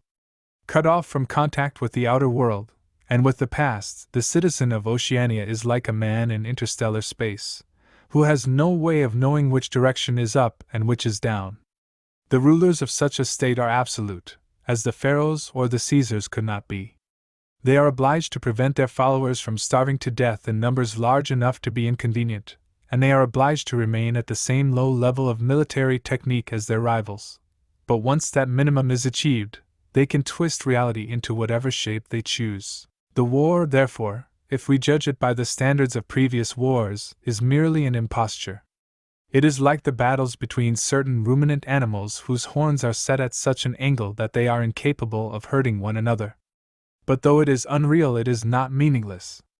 It eats up the surplus of consumable goods, and it helps to preserve the special mental atmosphere that a hierarchical society needs. War, it will be seen, is now a purely internal affair. In the past, the ruling groups of all countries, although they might recognize their common interest and therefore limit the destructiveness of war, did fight against one another, and the victor always plundered the vanquished. In our own day, they are not fighting against one another at all. The war is waged by each ruling group against its own subjects, and the object of the war is not to make or prevent conquests of territory, but to keep the structure of society intact. The very word war, therefore, has become misleading. It would probably be accurate to say that by becoming continuous, war has ceased to exist. The peculiar pressure that it exerted on human beings between the Neolithic age and the early 20th century has disappeared and been replaced by something quite different. The effect would be much the same if the three superstates, instead of fighting one another, should agree to live in perpetual peace, each inviolate within its own boundaries. For in that case each would still be a self-contained universe, freed forever from the sobering influence of external danger. A peace that was truly permanent would be the same as a permanent war. This, although the vast majority of party members understand it only in a shallower sense, is the inner meaning of the party's slogan, "War is peace." Winston stopped reading for a moment. Somewhere in remote distance a rocket bomb thundered. The blissful feeling of being alone with the forbidden book, in a room with no telescreen, had not worn off. Solitude and safety were physical sensations, mixed up somehow with the tiredness of his body, the softness of the chair, the touch of the faint breeze from the window that played upon his cheek. The book fascinated him, or more exactly it reassured him. In a sense it told him nothing that was new, but that was part of the attraction. It said what he would have said, if it had been possible for him to set his scattered thoughts in order. It was the product of a mind similar to his own, but enormously more powerful, more systematic, less fear-ridden. The best books, he perceived, are those that tell you what you know already. He had just turned back to chapter 1 when he heard Julia's footstep on the stair and started out of his chair to meet her. She dumped her brown tool bag on the floor and flung herself into his arms. It was more than a week since they had seen one another. "I've got the book," he said as they disentangled themselves. "Oh, you've got it? Good," she said without much interest, and almost immediately knelt down beside the oil stove to make the coffee. They did not return to the subject until they had been in bed for half an hour. The evening was just cool enough to make it worth while to pull up the counterpane. From below came the familiar sound of singing and the scrape of boots on the flagstones. The brawny red-armed woman whom Winston had seen there on his first visit was almost a fixture in the yard. There seemed to be no hour of daylight when she was not marching to and fro between the washtub and the line, alternately gagging herself with clothes pegs and breaking forth into lusty song. Julia had settled down on her side and seemed to be already on the point of falling asleep. He reached out for the book, which was lying on the floor, and sat up against the bedhead. "We must read it," he said. "You too. All members of the Brotherhood have to read it." "You read it," she said with her eyes shut. "Read it aloud. That's the best way. Then you can explain it to me as you go." The clock's hands said 6, meaning 18. They had 3 or 4 hours ahead of them. He propped the book against his knees and began reading. Chapter 1. Ignorance is Strength. Throughout recorded time, and probably since the end of the Neolithic Age, there have been three kinds of people in the world: the high, the middle, and the low. They have been subdivided in many ways, they have borne countless different names, and their relative numbers, as well as their attitude towards one another, have varied from age to age, but the essential structure of society has never altered.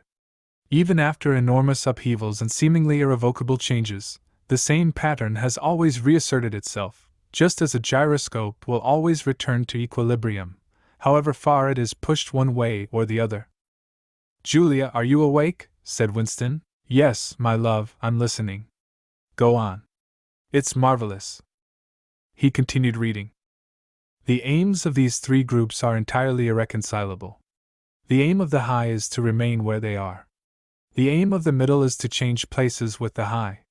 The aim of the low, when they have an aim, for it is an abiding characteristic of the low that they are too much crushed by drudgery to be more than intermittently conscious of anything outside their daily lives, is to abolish all distinctions and create a society in which all men shall be equal. Thus throughout history a struggle which is the same in its main outlines recurs over and over again.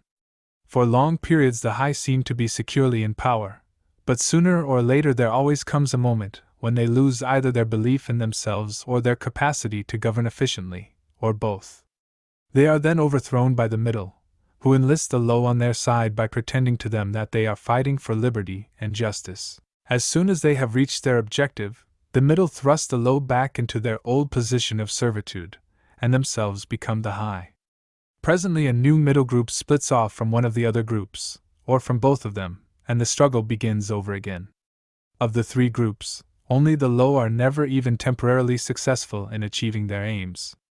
It would be an exaggeration to say that throughout history there has been no progress of a material kind. Even today, in a period of decline, the average human being is physically better off than he was a few centuries ago. But no advance in wealth, no softening of manners, no reform or revolution has ever brought human equality a millimeter nearer. From the point of view of the low, no historic change has ever meant much more than a change in the name of their masters. By the late 19th century the recurrence of this pattern had become obvious to many observers. There then rose schools of thinkers who interpreted history as a cyclical process, and claimed to show that inequality was the unalterable law of human life. This doctrine, of course, had always had its adherents, but in the manner in which it was now put forward there was a significant change. In the past the need for a hierarchical form of society had been the doctrine specifically of the high. It had been preached by kings and aristocrats and by the priests, lawyers, and the like who were parasitical upon them, and it had generally been softened by promises of compensation in an imaginary world beyond the grave. The middle, so long as it was struggling for power, had always made use of such terms as freedom, justice, and fraternity. Now, however, the concept of human brotherhood began to be assailed by people who were not yet in positions of command, but merely hoped to be so before long. In the past the middle had made revolutions under the banner of equality, and then had established a fresh tyranny as soon as the old one was overthrown. The new middle groups in effect proclaimed their tyranny beforehand.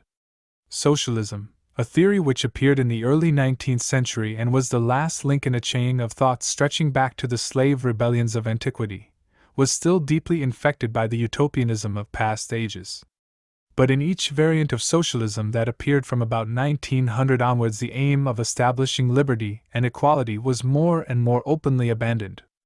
The new movements which appeared in the middle years of the century, Ingsoc in Oceania, Neo-Bolshevism in Eurasia, death worship, as it is commonly called, in East Asia, had the conscious aim of perpetuating freedom and inequality. These new movements, of course, grew out of the old ones and tended to keep their names and pay lip service to their ideology. But the purpose of all of them was to arrest progress and freeze history at a chosen moment. The familiar pendulum swing was to happen once more, and then stop. As usual, the high were to be turned up by the middle, who would then become the high. But this time, by conscious strategy, the high would be able to maintain their position permanently. The new doctrines arose partly because of the accumulation of historical knowledge, and the growth of the historical sense, which had hardly existed before the 19th century. The cyclical movement of history was now intelligible, or appeared to be so, and if it was intelligible, then it was alterable. But the principal, underlying cause was that, as early as the beginning of the 20th century, human equality had become technically possible. It was still true that men were not equal in their native talents, and that functions had to be specialized in ways that favored some individuals against others. But there was no longer any real need for class distinctions or for large differences of wealth. In earlier ages, class distinctions had been not only inevitable but desirable. Inequality was the price of civilization. With the development of machine production, however, the case was altered. Even if it was still necessary for human beings to do different kinds of work, it was no longer necessary for them to live at different social or economic levels. Therefore, from the point of view of the new groups who were on the point of seizing power, human equality was no longer an ideal to be striven after, but a danger to be averted. In more primitive ages, when a just and peaceful society was in fact not possible, it had been fairly easy to believe it. The idea of an earthly paradise in which men should live together in a state of brotherhood, without laws and without brute labor, had haunted the human imagination for thousands of years. And this vision had had a certain hold even on the groups who actually profited by each historical change. The heirs of the French, English, and American revolutions had partly believed in their own phrases about the rights of man, freedom of speech, equality before the law, and the like, and have even allowed their conduct to be influenced by them to some extent. But by the fourth decade of the 20th century, all the main currents of political thought were authoritarian. The earthly paradise had been discredited at exactly the moment when it became realizable. Every new political theory, by whatever name it called itself, led back to hierarchy and regimentation, and in the general hardening of outlook that set in round about 1930, practices which had been long abandoned, in some cases for hundreds of years, imprisonment without trial, the use of war prisoners as slaves, public executions, torture to extract confessions, the use of hostages, and the deportation of whole populations, not only became common again, but were tolerated and even defended by people who considered themselves enlightened and progressive. It was only after a decade of national wars, civil wars, revolutions, and counter-revolutions in all parts of the world that Ingsoc and its rivals emerged as fully worked-out political theories. But they had been foreshadowed by the various systems, generally called totalitarian, which had appeared earlier in the century, and the main outlines of the world which would emerge from the prevailing chaos had long been obvious. What kind of people would control this world had been equally obvious. The new aristocracy was made up for the most part of bureaucrats, scientists, technicians, trade union organizers, publicity experts, sociologists, teachers, journalists, and professional politicians. These people, whose origins lay in the salaried middle class and the upper grades of the working class, had been shaped and brought together by the barren world of monopoly industry and centralized government. As compared with their opposite numbers in past ages, they were less avaricious, less tempted by luxury, hungrier for pure power, and above all, more conscious of what they were doing and more intent on crushing opposition. This last difference was cardinal. By comparison with that existing today, all the tyrannies of the past were half-hearted and inefficient. The ruling groups were always infected to some extent by liberal ideas, and were content to leave loose ends everywhere, to regard only the overt act and to be uninterested in what their subjects were thinking. Even the Catholic Church of the Middle Ages was tolerant by modern standards. Part of the reason for this was that in the past no government had the power to keep its citizens under constant surveillance. The invention of print, however, made it easier to manipulate public opinion, and the film and the radio carried the process further. With the development of television, and the technical advance which made it possible to receive and transmit simultaneously on the same instrument, private life came to an end. Every citizen, or at least every citizen important enough to be worth watching, could be kept for 24 hours a day under the eyes of the police and in the sound of official propaganda, with all other channels of communication closed. The possibility of enforcing not only complete obedience to the will of the state, but complete uniformity of opinion on all subjects, now existed for the first time. After the revolutionary period of the 50s and 60s, society regrouped itself, as always, into high, middle, and low. But the new high group, unlike all its forerunners, did not act upon instinct but knew what was needed to safeguard its position. It had long been realized that the only secure basis for oligarchy is collectivism. Wealth and privilege are most easily defended when they are possessed jointly. The so-called abolition of private property which took place in the middle years of the century meant, in effect, the concentration of property in far fewer hands than before, but with this difference, that the new owners were a group instead of a mass of individuals. Individually, no member of the party owns anything, except petty personal belongings. Collectively, the party owns everything in Oceania, because it controls everything, and disposes of the products as it thinks fit.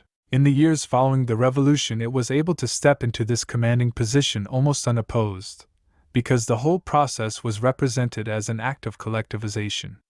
It had always been assumed that if the capitalist class were expropriated, socialism must follow, and unquestionably the capitalists had been expropriated.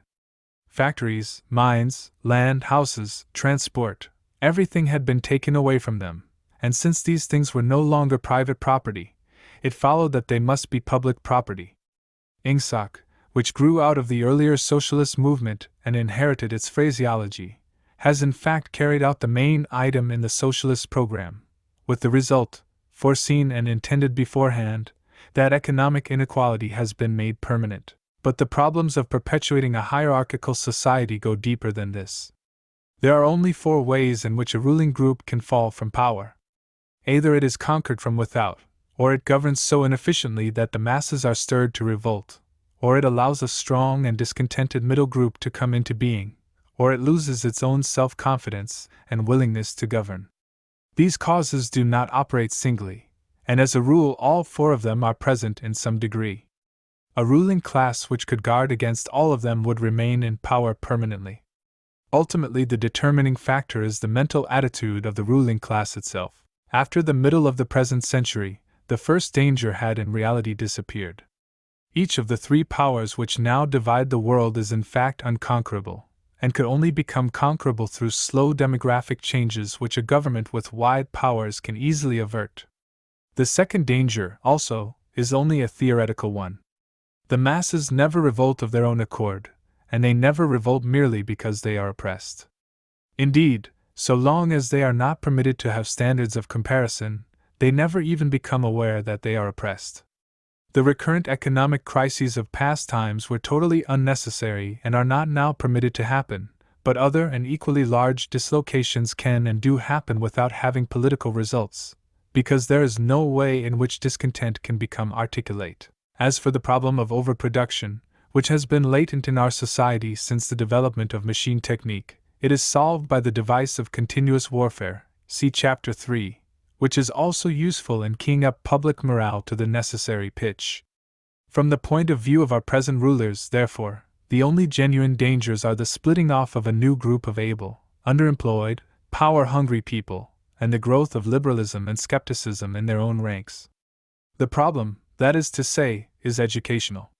It is a problem of continuously molding the consciousness both of the directing group and of the larger executive group that lies immediately below it. The consciousness of the masses needs only to be influenced in a negative way. Given this background, one could infer, if one did not know it already, the general structure of oceanic society. At the apex of the pyramid comes Big Brother. Big Brother is infallible and all-powerful. Every success, every achievement, every victory, every scientific discovery, all knowledge, all wisdom, all happiness, all virtue, are held to issue directly from his leadership and inspiration. Nobody has ever seen Big Brother. He is a face on the hoardings, a voice on the telescreen. We may be reasonably sure that he will never die, and there is already considerable uncertainty as to when he was born. Big Brother is the guise in which the party chooses to exhibit itself to the world. His function is to act as a focusing point for love, fear, and reverence, emotions which are more easily felt towards an individual than towards an organization. Below Big Brother comes the inner party. Its numbers limited to 6 millions, or something less than 2% of the population of Oceania. Below the inner party comes the outer party, which, if the inner party is described as the brain of the state, may be justly likened to the hands. Below that come the dumb masses whom we habitually refer to as the proles, numbering perhaps 85% of the population. In the terms of our earlier classification, the proles are the low, for the slave population of the equatorial lands who pass constantly from conqueror to conqueror, are not a permanent or necessary part of the structure. In principle, membership of these three groups is not hereditary. The child of inner party parents is in theory not born into the inner party. Admission to either branch of the party is by examination, taken at the age of 16. Nor is there any racial discrimination, or any marked domination of one province by another. Jews, Negroes, South Americans of pure Indian blood are to be found in the highest ranks of the party, and the administrators of any area are always drawn from the inhabitants of that area. In no part of Oceania do the inhabitants have the feeling that they are a colonial population ruled from a distant capital. Oceania has no capital, and its titular head is a person whose whereabouts nobody knows. Except that English is its chief lingua franca and you speak its official language, it is not centralized in any way. Its rulers are not held together by blood ties but by adherence to a common doctrine. It is true that our society is stratified, and very rigidly stratified, on what at first sight appear to be hereditary lines. There is far less to and fro movement between the different groups than happened under capitalism, or even in the pre-industrial age. Between the two branches of the party there is a certain amount of interchange, but only so much as will ensure that weaklings are excluded from the inner party, and that ambitious members of the outer party are made harmless by allowing them to rise. Proletarians, in practice, are not allowed to graduate into the party. The most gifted among them, who might possibly become nuclei of discontent, are simply marked down by the thought police and eliminated. But this state of affairs is not necessarily permanent, nor is it a matter of principle. The party is not a class in the old sense of the word. It does not aim at transmitting power to its own children, as such, and if there were no other way of keeping the ablest people at the top, it would be perfectly prepared to recruit an entire new generation from the ranks of the proletariat.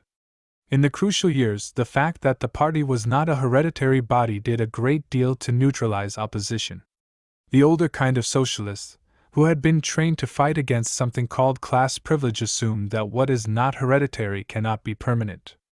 He did not see that the continuity of an oligarchy need not be physical, nor did he pause to reflect that hereditary aristocracies have always been short-lived, whereas adoptive organizations such as the Catholic Church have sometimes lasted for hundreds or thousands of years. The essence of oligarchical rule is not father-to-son inheritance, but the persistence of a certain worldview and a certain way of life, imposed by the dead upon the living. A ruling group is a ruling group so long as it can nominate its successors. The party is not concerned with perpetuating its blood but with perpetuating itself. Who wields power is not important, provided that the hierarchical structure remains always the same. All the beliefs, habits, tastes, emotions, mental attitudes that characterize our time are really designed to sustain the mystique of the party and prevent the true nature of present-day society from being perceived. Physical rebellion, or any preliminary move towards rebellion, is at present not possible. From the proletarians nothing is to be feared. Left to themselves, they will continue from generation to generation and from century to century, working, breeding, and dying, not only without any impulse to rebel, but without the power of grasping that the world could be other than it is. They could only become dangerous if the advance of industrial technique made it necessary to educate them more highly. But since military and commercial rivalry are no longer important, the level of popular education is actually declining. What opinions the masses hold, or do not hold, is looked on as a matter of indifference. They can be granted intellectual liberty because they have no intellect. In a party member, on the other hand, not even the smallest deviation of opinion on the most unimportant subject can be tolerated. A party member lives from birth to death under the eye of the thought police. Even when he is alone, he can never be sure that he is alone. Wherever he may be, asleep or awake, working or resting, in his bath or in bed, he can be inspected without warning and without knowing that he is being inspected. Nothing that he does is indifferent. His friendships, his relaxations, his behavior towards his wife and children, the expression of his face when he is alone, the words he mutters in sleep, even the characteristic movements of his body, are all jealously scrutinized. Not only any actual misdemeanor, but any eccentricity, however small, any change of habits, any nervous mannerism that could possibly be the symptom of an inner struggle, is certain to be detected. He has no freedom of choice in any direction whatever. On the other hand, his actions are not regulated by law or by any clearly formulated code of behavior. In Oceania there is no law. Thoughts and actions which, when detected, mean certain death are not formally forbidden, and the endless purges, arrests, tortures, imprisonments, and vaporizations are not inflicted as punishment for crimes which have actually been committed, but are merely the wiping out of persons who might perhaps commit a crime at some time in the future. A party member is required to have not only the right opinions, but the right instincts. Many of the beliefs and attitudes demanded of him are never plainly stated, and could not be stated without laying bare the contradictions inherent in Ingsoc. If he is a person naturally orthodox, in you speak a godthinker, he will in all circumstances know, without taking thought, what is the true belief or the desirable emotion. But in any case an elaborate mental training, undergone in childhood and grouping itself round the newspeak words crime stop, black-white, and doublethink, makes him unwilling and unable to think too deeply on any subject whatever. A party member is expected to have no private emotions and no respites from enthusiasm. He is supposed to live in a continuous frenzy of hatred of foreign enemies and internal traitors, triumph over victories, and self-abasement before the power and wisdom of the party. The discontents produced by his bare, unsatisfying life are deliberately turned outwards and dissipated by such devices as the 2 minutes hate, and the speculations which might possibly induce a skeptical or rebellious attitude are killed in advance by his early acquired inner discipline. The first and simplest stage in the discipline, which can be taught even to young children, is called, in newspeak, crime stop.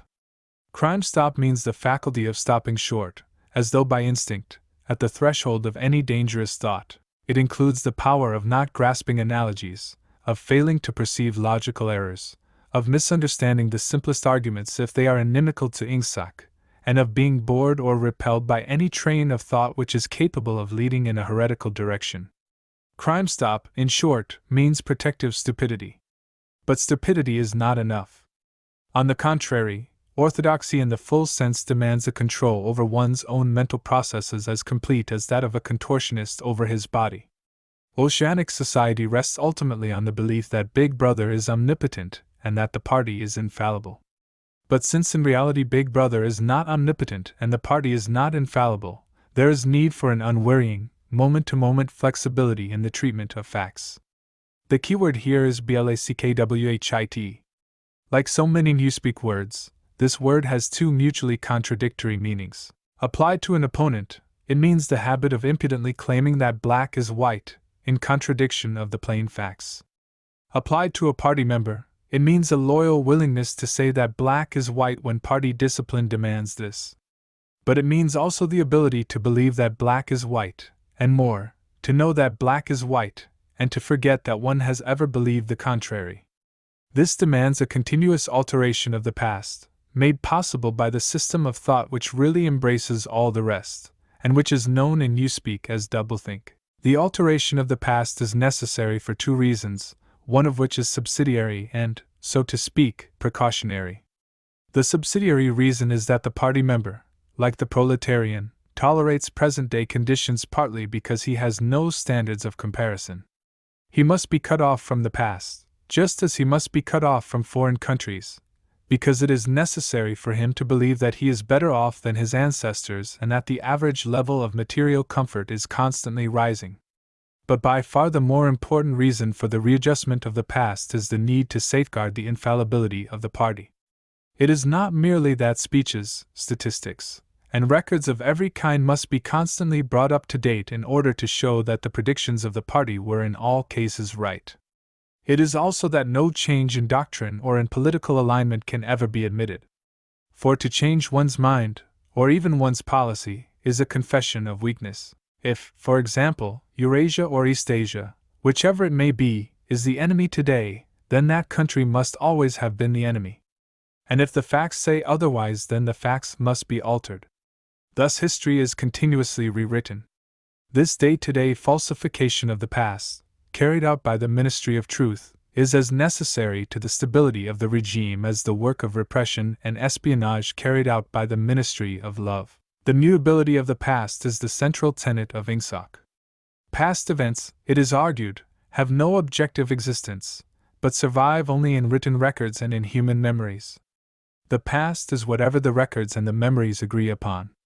And since the party is in full control of all records and in equally full control of the minds of its members, it follows that the past is whatever the party chooses to make it.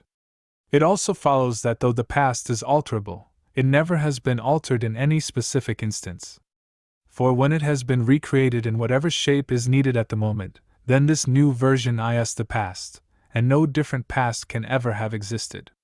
This holds good even when, as often happens, the same event has to be altered out of recognition several times in the course of a year. At all times the party is in possession of absolute truth, and clearly the absolute can never have been different from what it is now. It will be seen that the control of the past depends above all on the training of memory. To make sure that all written records agree with the orthodoxy of the moment is merely a mechanical act. But it is also necessary to remember that events happened in the desired manner. And if it is necessary to rearrange one's memories or to tamper with written records, then it is necessary to forget that one has done so. The trick of doing this can be learned like any other mental technique. It is learned by the majority of party members, and certainly by all who are intelligent as well as orthodox. In old speak it is called, quite frankly, reality control.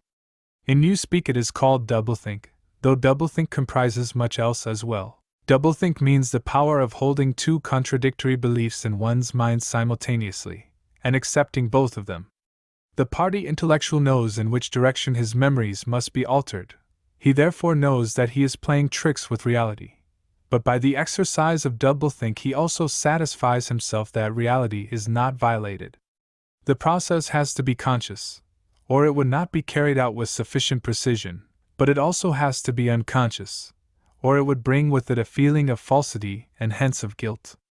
Doublethink lies at the very heart of Ingsoc, since the essential act of the party is to use conscious deception, while retaining the firmness of purpose that goes with complete honesty, to tell deliberate lies while genuinely believing in them, to forget any fact that has become inconvenient, and then, when it becomes necessary again, to draw it back from oblivion for just so long as it is needed, to deny the existence of objective reality, and all the while to take account of the reality which one denies. All this is indispensably necessary. Even in using the word doublethink it is necessary to exercise doublethink. For by using the word one admits that one is tampering with reality. By a fresh act of doublethink one erases this knowledge, and so on indefinitely, with the lie always one leap ahead of the truth. Ultimately it is by means of doublethink that the party has been able, and may, for all we know, continue to be able for thousands of years, to arrest the course of history. All past oligarchies have fallen from power either because they ossified or because they grew soft. Either they became stupid and arrogant, failed to adjust themselves to changing circumstances, and were overthrown, or they became liberal and cowardly, made concessions when they should have used force, and once again were overthrown. They fell, that is to say, either through consciousness or through unconsciousness. It is the achievement of the party to have produced a system of thought in which both conditions can exist simultaneously. And upon no other intellectual basis could the dominion of the party be made permanent. If one is to rule, and to continue ruling, one must be able to dislocate the sense of reality. For the secret of rulership is to combine a belief in one's own infallibility with the power to learn from past mistakes. It need hardly be said that the subtlest practitioners of doublethink are those who invented doublethink and know that it is a vast system of mental cheating. In our society, those who have the best knowledge of what is happening are also those who are furthest from seeing the world as it is. In general, the greater the understanding, the greater the delusion, the more intelligent, the less sane. One clear illustration of this is the fact that war hysteria increases in intensity as one rises in the social scale. Those whose attitude towards the war is most nearly rational are the subject peoples of the disputed territories. To these people the war is simply a continuous calamity which sweeps to and fro over their bodies like a tidal wave. Which side is winning is a matter of complete indifference to them. They are aware that a change of overlordship means simply that they will be doing the same work as before for new masters who treat them in the same manner as the old ones. The slightly more favored workers, whom we call the proles, are only intermittently conscious of the war. When it is necessary, they can be prodded into frenzies of fear and hatred, but when left to themselves, they are capable of forgetting for long periods that the war is happening. It is in the ranks of the party, and above all of the inner party, that the true war enthusiasm is found. World conquest is believed in most firmly by those who know it to be impossible. This peculiar linking together of opposites, knowledge with ignorance, cynicism with fanaticism, is one of the chief distinguishing marks of oceanic society. The official ideology abounds with contradictions even when there is no practical reason for them. Thus, the party rejects and vilifies every principle for which the socialist movement originally stood, and it chooses to do this in the name of socialism. It preaches a contempt for the working class unexampled for centuries past, and it dresses its members in a uniform which was at one time peculiar to manual workers and was adopted for that reason. It systematically undermines the solidarity of the family, and it calls its leader by a name which is a direct appeal to the sentiment of family loyalty. Even the names of the four ministries by which we are governed exhibit a sort of impudence in their deliberate reversal of the facts. The Ministry of Peace concerns itself with war, the Ministry of Truth with lies, the Ministry of Love with torture, and the Ministry of Plenty with starvation. These contradictions are not accidental, nor do they result from ordinary hypocrisy. They are deliberate exercises in doublethink.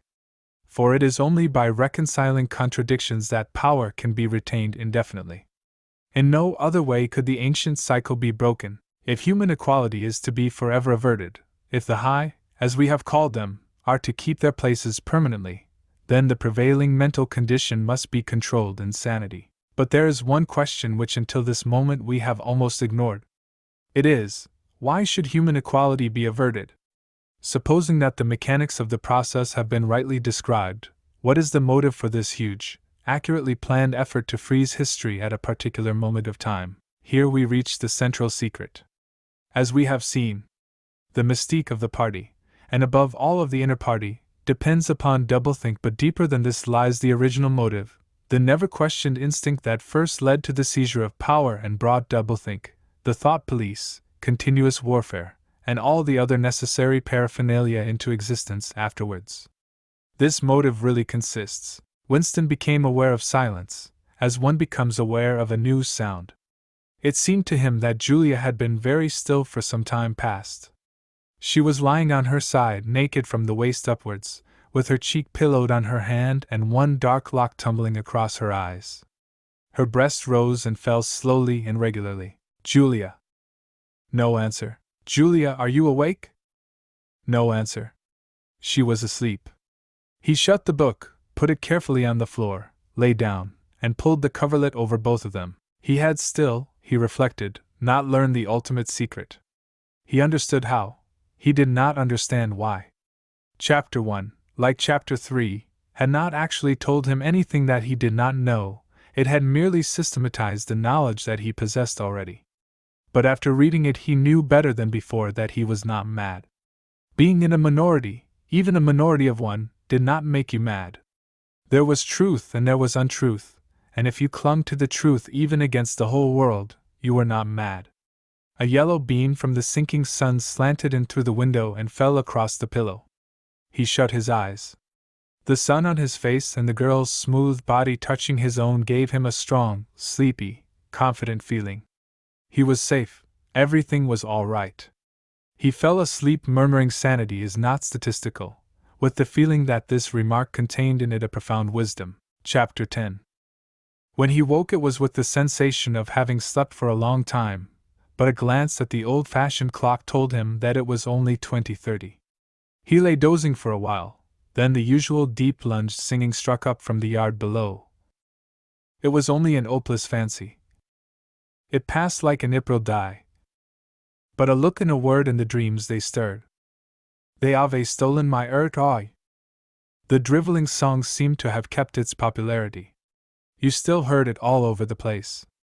It had outlived the hate song. Julia woke at the sound, stretched herself luxuriously, and got out of bed. "I'm hungry," she said. "Let's make some more coffee." "Damn! The stove's gone out, and the water's cold." She picked the stove up and shook it. "There's no oil in it." "We can get some from old Charrington, I expect." "The funny thing is I made sure it was full. I'm going to put my clothes on," she added. "It seems to have got colder." Winston also got up and dressed himself. The indefatigable voice sang on. "They say that time heals all things. They say you can always forget. But the smiles and the tears ache worse the years. They twist my earth strings yet." As he fastened the belt of his overalls, he strolled across to the window. The sun must have gone down behind the houses. It was not shining into the yard any longer. The flagstones were wet as though they had just been washed, and he had the feeling that the sky had been washed too, so fresh and pale was the blue between the chimney pots. Tirelessly the woman marched to and fro, corking and uncorking herself, singing and falling silent, and pegging out more diapers, and yet more. He wondered whether she took in washing for a living or was merely the slave of 20 or 30 grandchildren. Julia had come across to his side. Together they gazed down with a sort of fascination at the sturdy figure below. As he looked at the woman in her characteristic attitude, her thick arms reaching up for the line, her powerful mare-like buttocks protruded, it struck him for the first time that she was beautiful. It had never before occurred to him that the body of a woman of 50, blown up to monstrous dimensions by childbearing, then hardened, roughened by work till it was coarse in the grain like an overripe turnip, could be beautiful. But it was so, and after all, he thought, why not? The solid, contourless body, like a block of granite, and the rasping red skin, bore the same relation to the body of a girl as the rosehip to the rose. Why should the fruit be held inferior to the flower? "She's beautiful," he murmured. "She's a meter across the hips." "Easily," said Julia. "That is her style of beauty," said Winston. He held Julia's supple waist easily encircled by his arm. From the hip to the knee her flank was against his. Out of their bodies no child would ever come. That was the one thing they could never do. Only by word of mouth, from mind to mind, could they pass on the secret. The woman down there had no mind, she had only strong arms, a warm heart, and a fertile belly. He wondered how many children she had given birth to. It might easily be 15. She had had her momentary flowering, a year, perhaps, of wild rose beauty, and then she had suddenly swollen like a fertilized fruit and grown hard and red and coarse, and then her life had been laundering, scrubbing, darning, cooking, sweeping, polishing, mending, scrubbing, laundering, first for children, then for grandchildren, over 30 unbroken years. At the end of it she was still singing. The mystical reverence that he felt for her was somehow mixed up with the aspect of the pale, cloudless sky, stretching away behind the chimney pots into interminable distance. It was curious to think that the sky was the same for everybody, in Eurasia or East Asia as well as here. And the people under the sky were also very much the same, everywhere, all over the world, hundreds of thousands of millions of people just like this, people ignorant of one another's existence, held apart by walls of hatred and lies, and yet almost exactly the same, people who had never learned to think but who were storing up in their hearts and bellies and muscles the power that would one day overturn the world. If there was hope, it lay in the proles. Without having read to the end of the book, he knew that that must be Goldstein's final message. The future belonged to the proles. And could he be sure that when their time came the world they constructed would not be just as alien to him, Winston Smith, as the world of the party? Yes, because at the least it would be a world of sanity. Where there is equality there can be sanity. Sooner or later it would happen, strength would change into consciousness. The proles were immortal, you could not doubt it when you looked at that valiant figure in the yard. In the end their awakening would come. And until that happened, though it might be 1,000 years, they would stay alive against all the odds, like birds, passing on from body to body the vitality which the party did not share and could not kill. "Do you remember," he said, "the thrush that sang to us, that first day, at the edge of the wood?" "He wasn't singing to us," said Julia. "He was singing to please himself." "Not even that. He was just singing." The birds sang, the proles sang. The party did not sing. All round the world, in London and New York, in Africa and Brazil, and in the mysterious, forbidden lands beyond the frontiers, in the streets of Paris and Berlin, in the villages of the endless Russian plain, in the bazaars of China and Japan, everywhere stood the same solid, unconquerable figure, made monstrous by work and childbearing, toiling from birth to death, and still singing. Out of those mighty loins a race of conscious beings must one day come. You were the dead, theirs was the future. But you could share in that future if you kept alive the mind as they kept alive the body, and passed on the secret doctrine that 2 + 2 make 4. We are the dead, he said. We are the dead, echoed Julia dutifully. You are the dead, said an iron voice behind them. They sprang apart. Winston's entrails seemed to have turned into ice. He could see the white all round the irises of Julia's eyes. Her face had turned a milky yellow. The smear of rouge that was still on each cheekbone stood out sharply, almost as though unconnected with the skin beneath. You are the dead, repeated the iron voice. It was behind the picture, breathed Julia. It was behind the picture, said the voice. Remain exactly where you are. Make no movement until you are ordered. It was starting at last. They could do nothing except stand gazing into one another's eyes. To run for life, to get out of the house before it was too late, no such thought occurred to them. Unthinkable to disobey the iron voice from the wall. There was a snap as though a catch had been turned back, and a crash of breaking glass. The picture had fallen to the floor, uncovering the telescreen behind it. Now they can see us, said Julia. Now we can see you, said the voice. Stand out in the middle of the room. Stand back to back. Clasp your hands behind your heads. Do not touch one another. They were not touching, but it seemed to him that he could feel Julia's body shaking. Or perhaps it was merely the shaking of his own. He could just stop his teeth from chattering, but his knees were beyond his control. There was a sound of trampling boots below, inside the house and outside. The yard seemed to be full of men. Something was being dragged across the stones. The woman's singing had stopped abruptly. There was a long, rolling clang, as though the washtub had been flung across the yard, and then a confusion of angry shouts which ended in a yell of pain. The house is surrounded, said Winston. The house is surrounded, said the voice. He heard Julia snap her teeth together. I suppose we may as well say goodbye, she said. You may as well say goodbye, said the voice. And then another quite different voice, a thin, cultivated voice which Winston had the impression of having heard before, struck in. And by the way, while we are on the subject, here comes a candle to light you to bed, here comes a chopper to chop off your head. Something crashed onto the bed behind Winston's back. The head of a ladder had been thrust through the window and had burst in the frame. Someone was climbing through the window. There was a stampede of boots up the stairs. The room was full of solid men in black uniforms, with iron-shod boots on their feet and truncheons in their hands. Winston was not trembling any longer. Even his eyes he barely moved.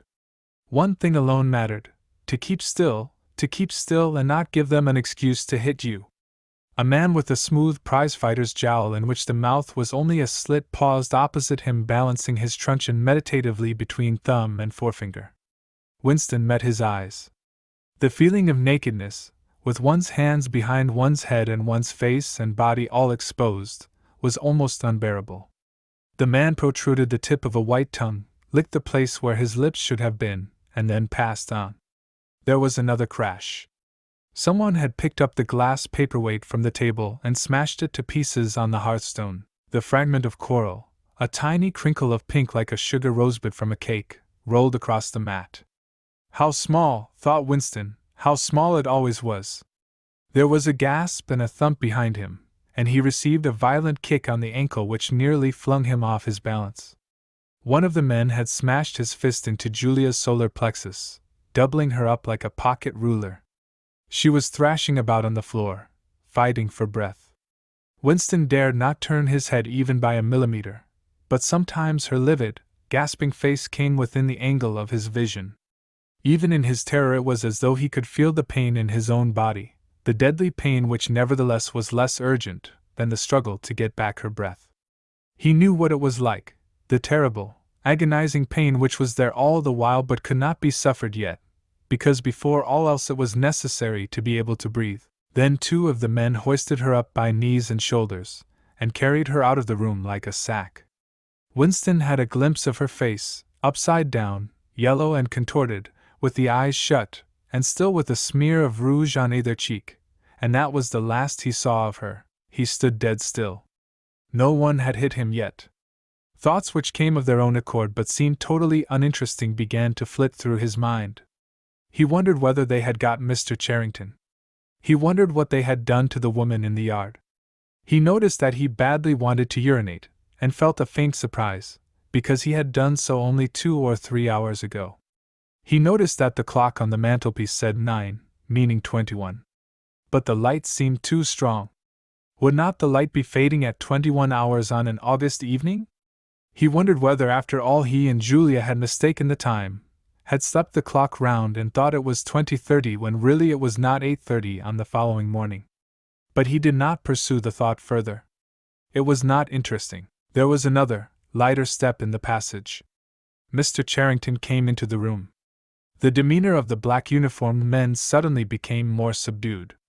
Something had also changed in Mr. Charrington's appearance.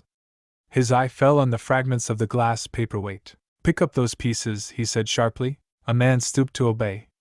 The Cockney accent had disappeared. Winston suddenly realized whose voice it was that he had heard a few moments ago on the telescreen. Mr. Charrington was still wearing his old velvet jacket, but his hair, which had been almost white, had turned black. Also, he was not wearing his spectacles. He gave Winston a single sharp glance, as though verifying his identity, and then paid no more attention to him. He was still recognizable, but he was not the same person any longer. His body had straightened, and seemed to have grown bigger. His face had undergone only tiny changes that had nevertheless worked a complete transformation. The black eyebrows were less bushy, the wrinkles were gone, the whole lines of the face seemed to have altered, even the nose seemed shorter. It was the alert, cold face of a man of about 35. It occurred to Winston that for the first time in his life he was looking, with knowledge, at a member of the thought police.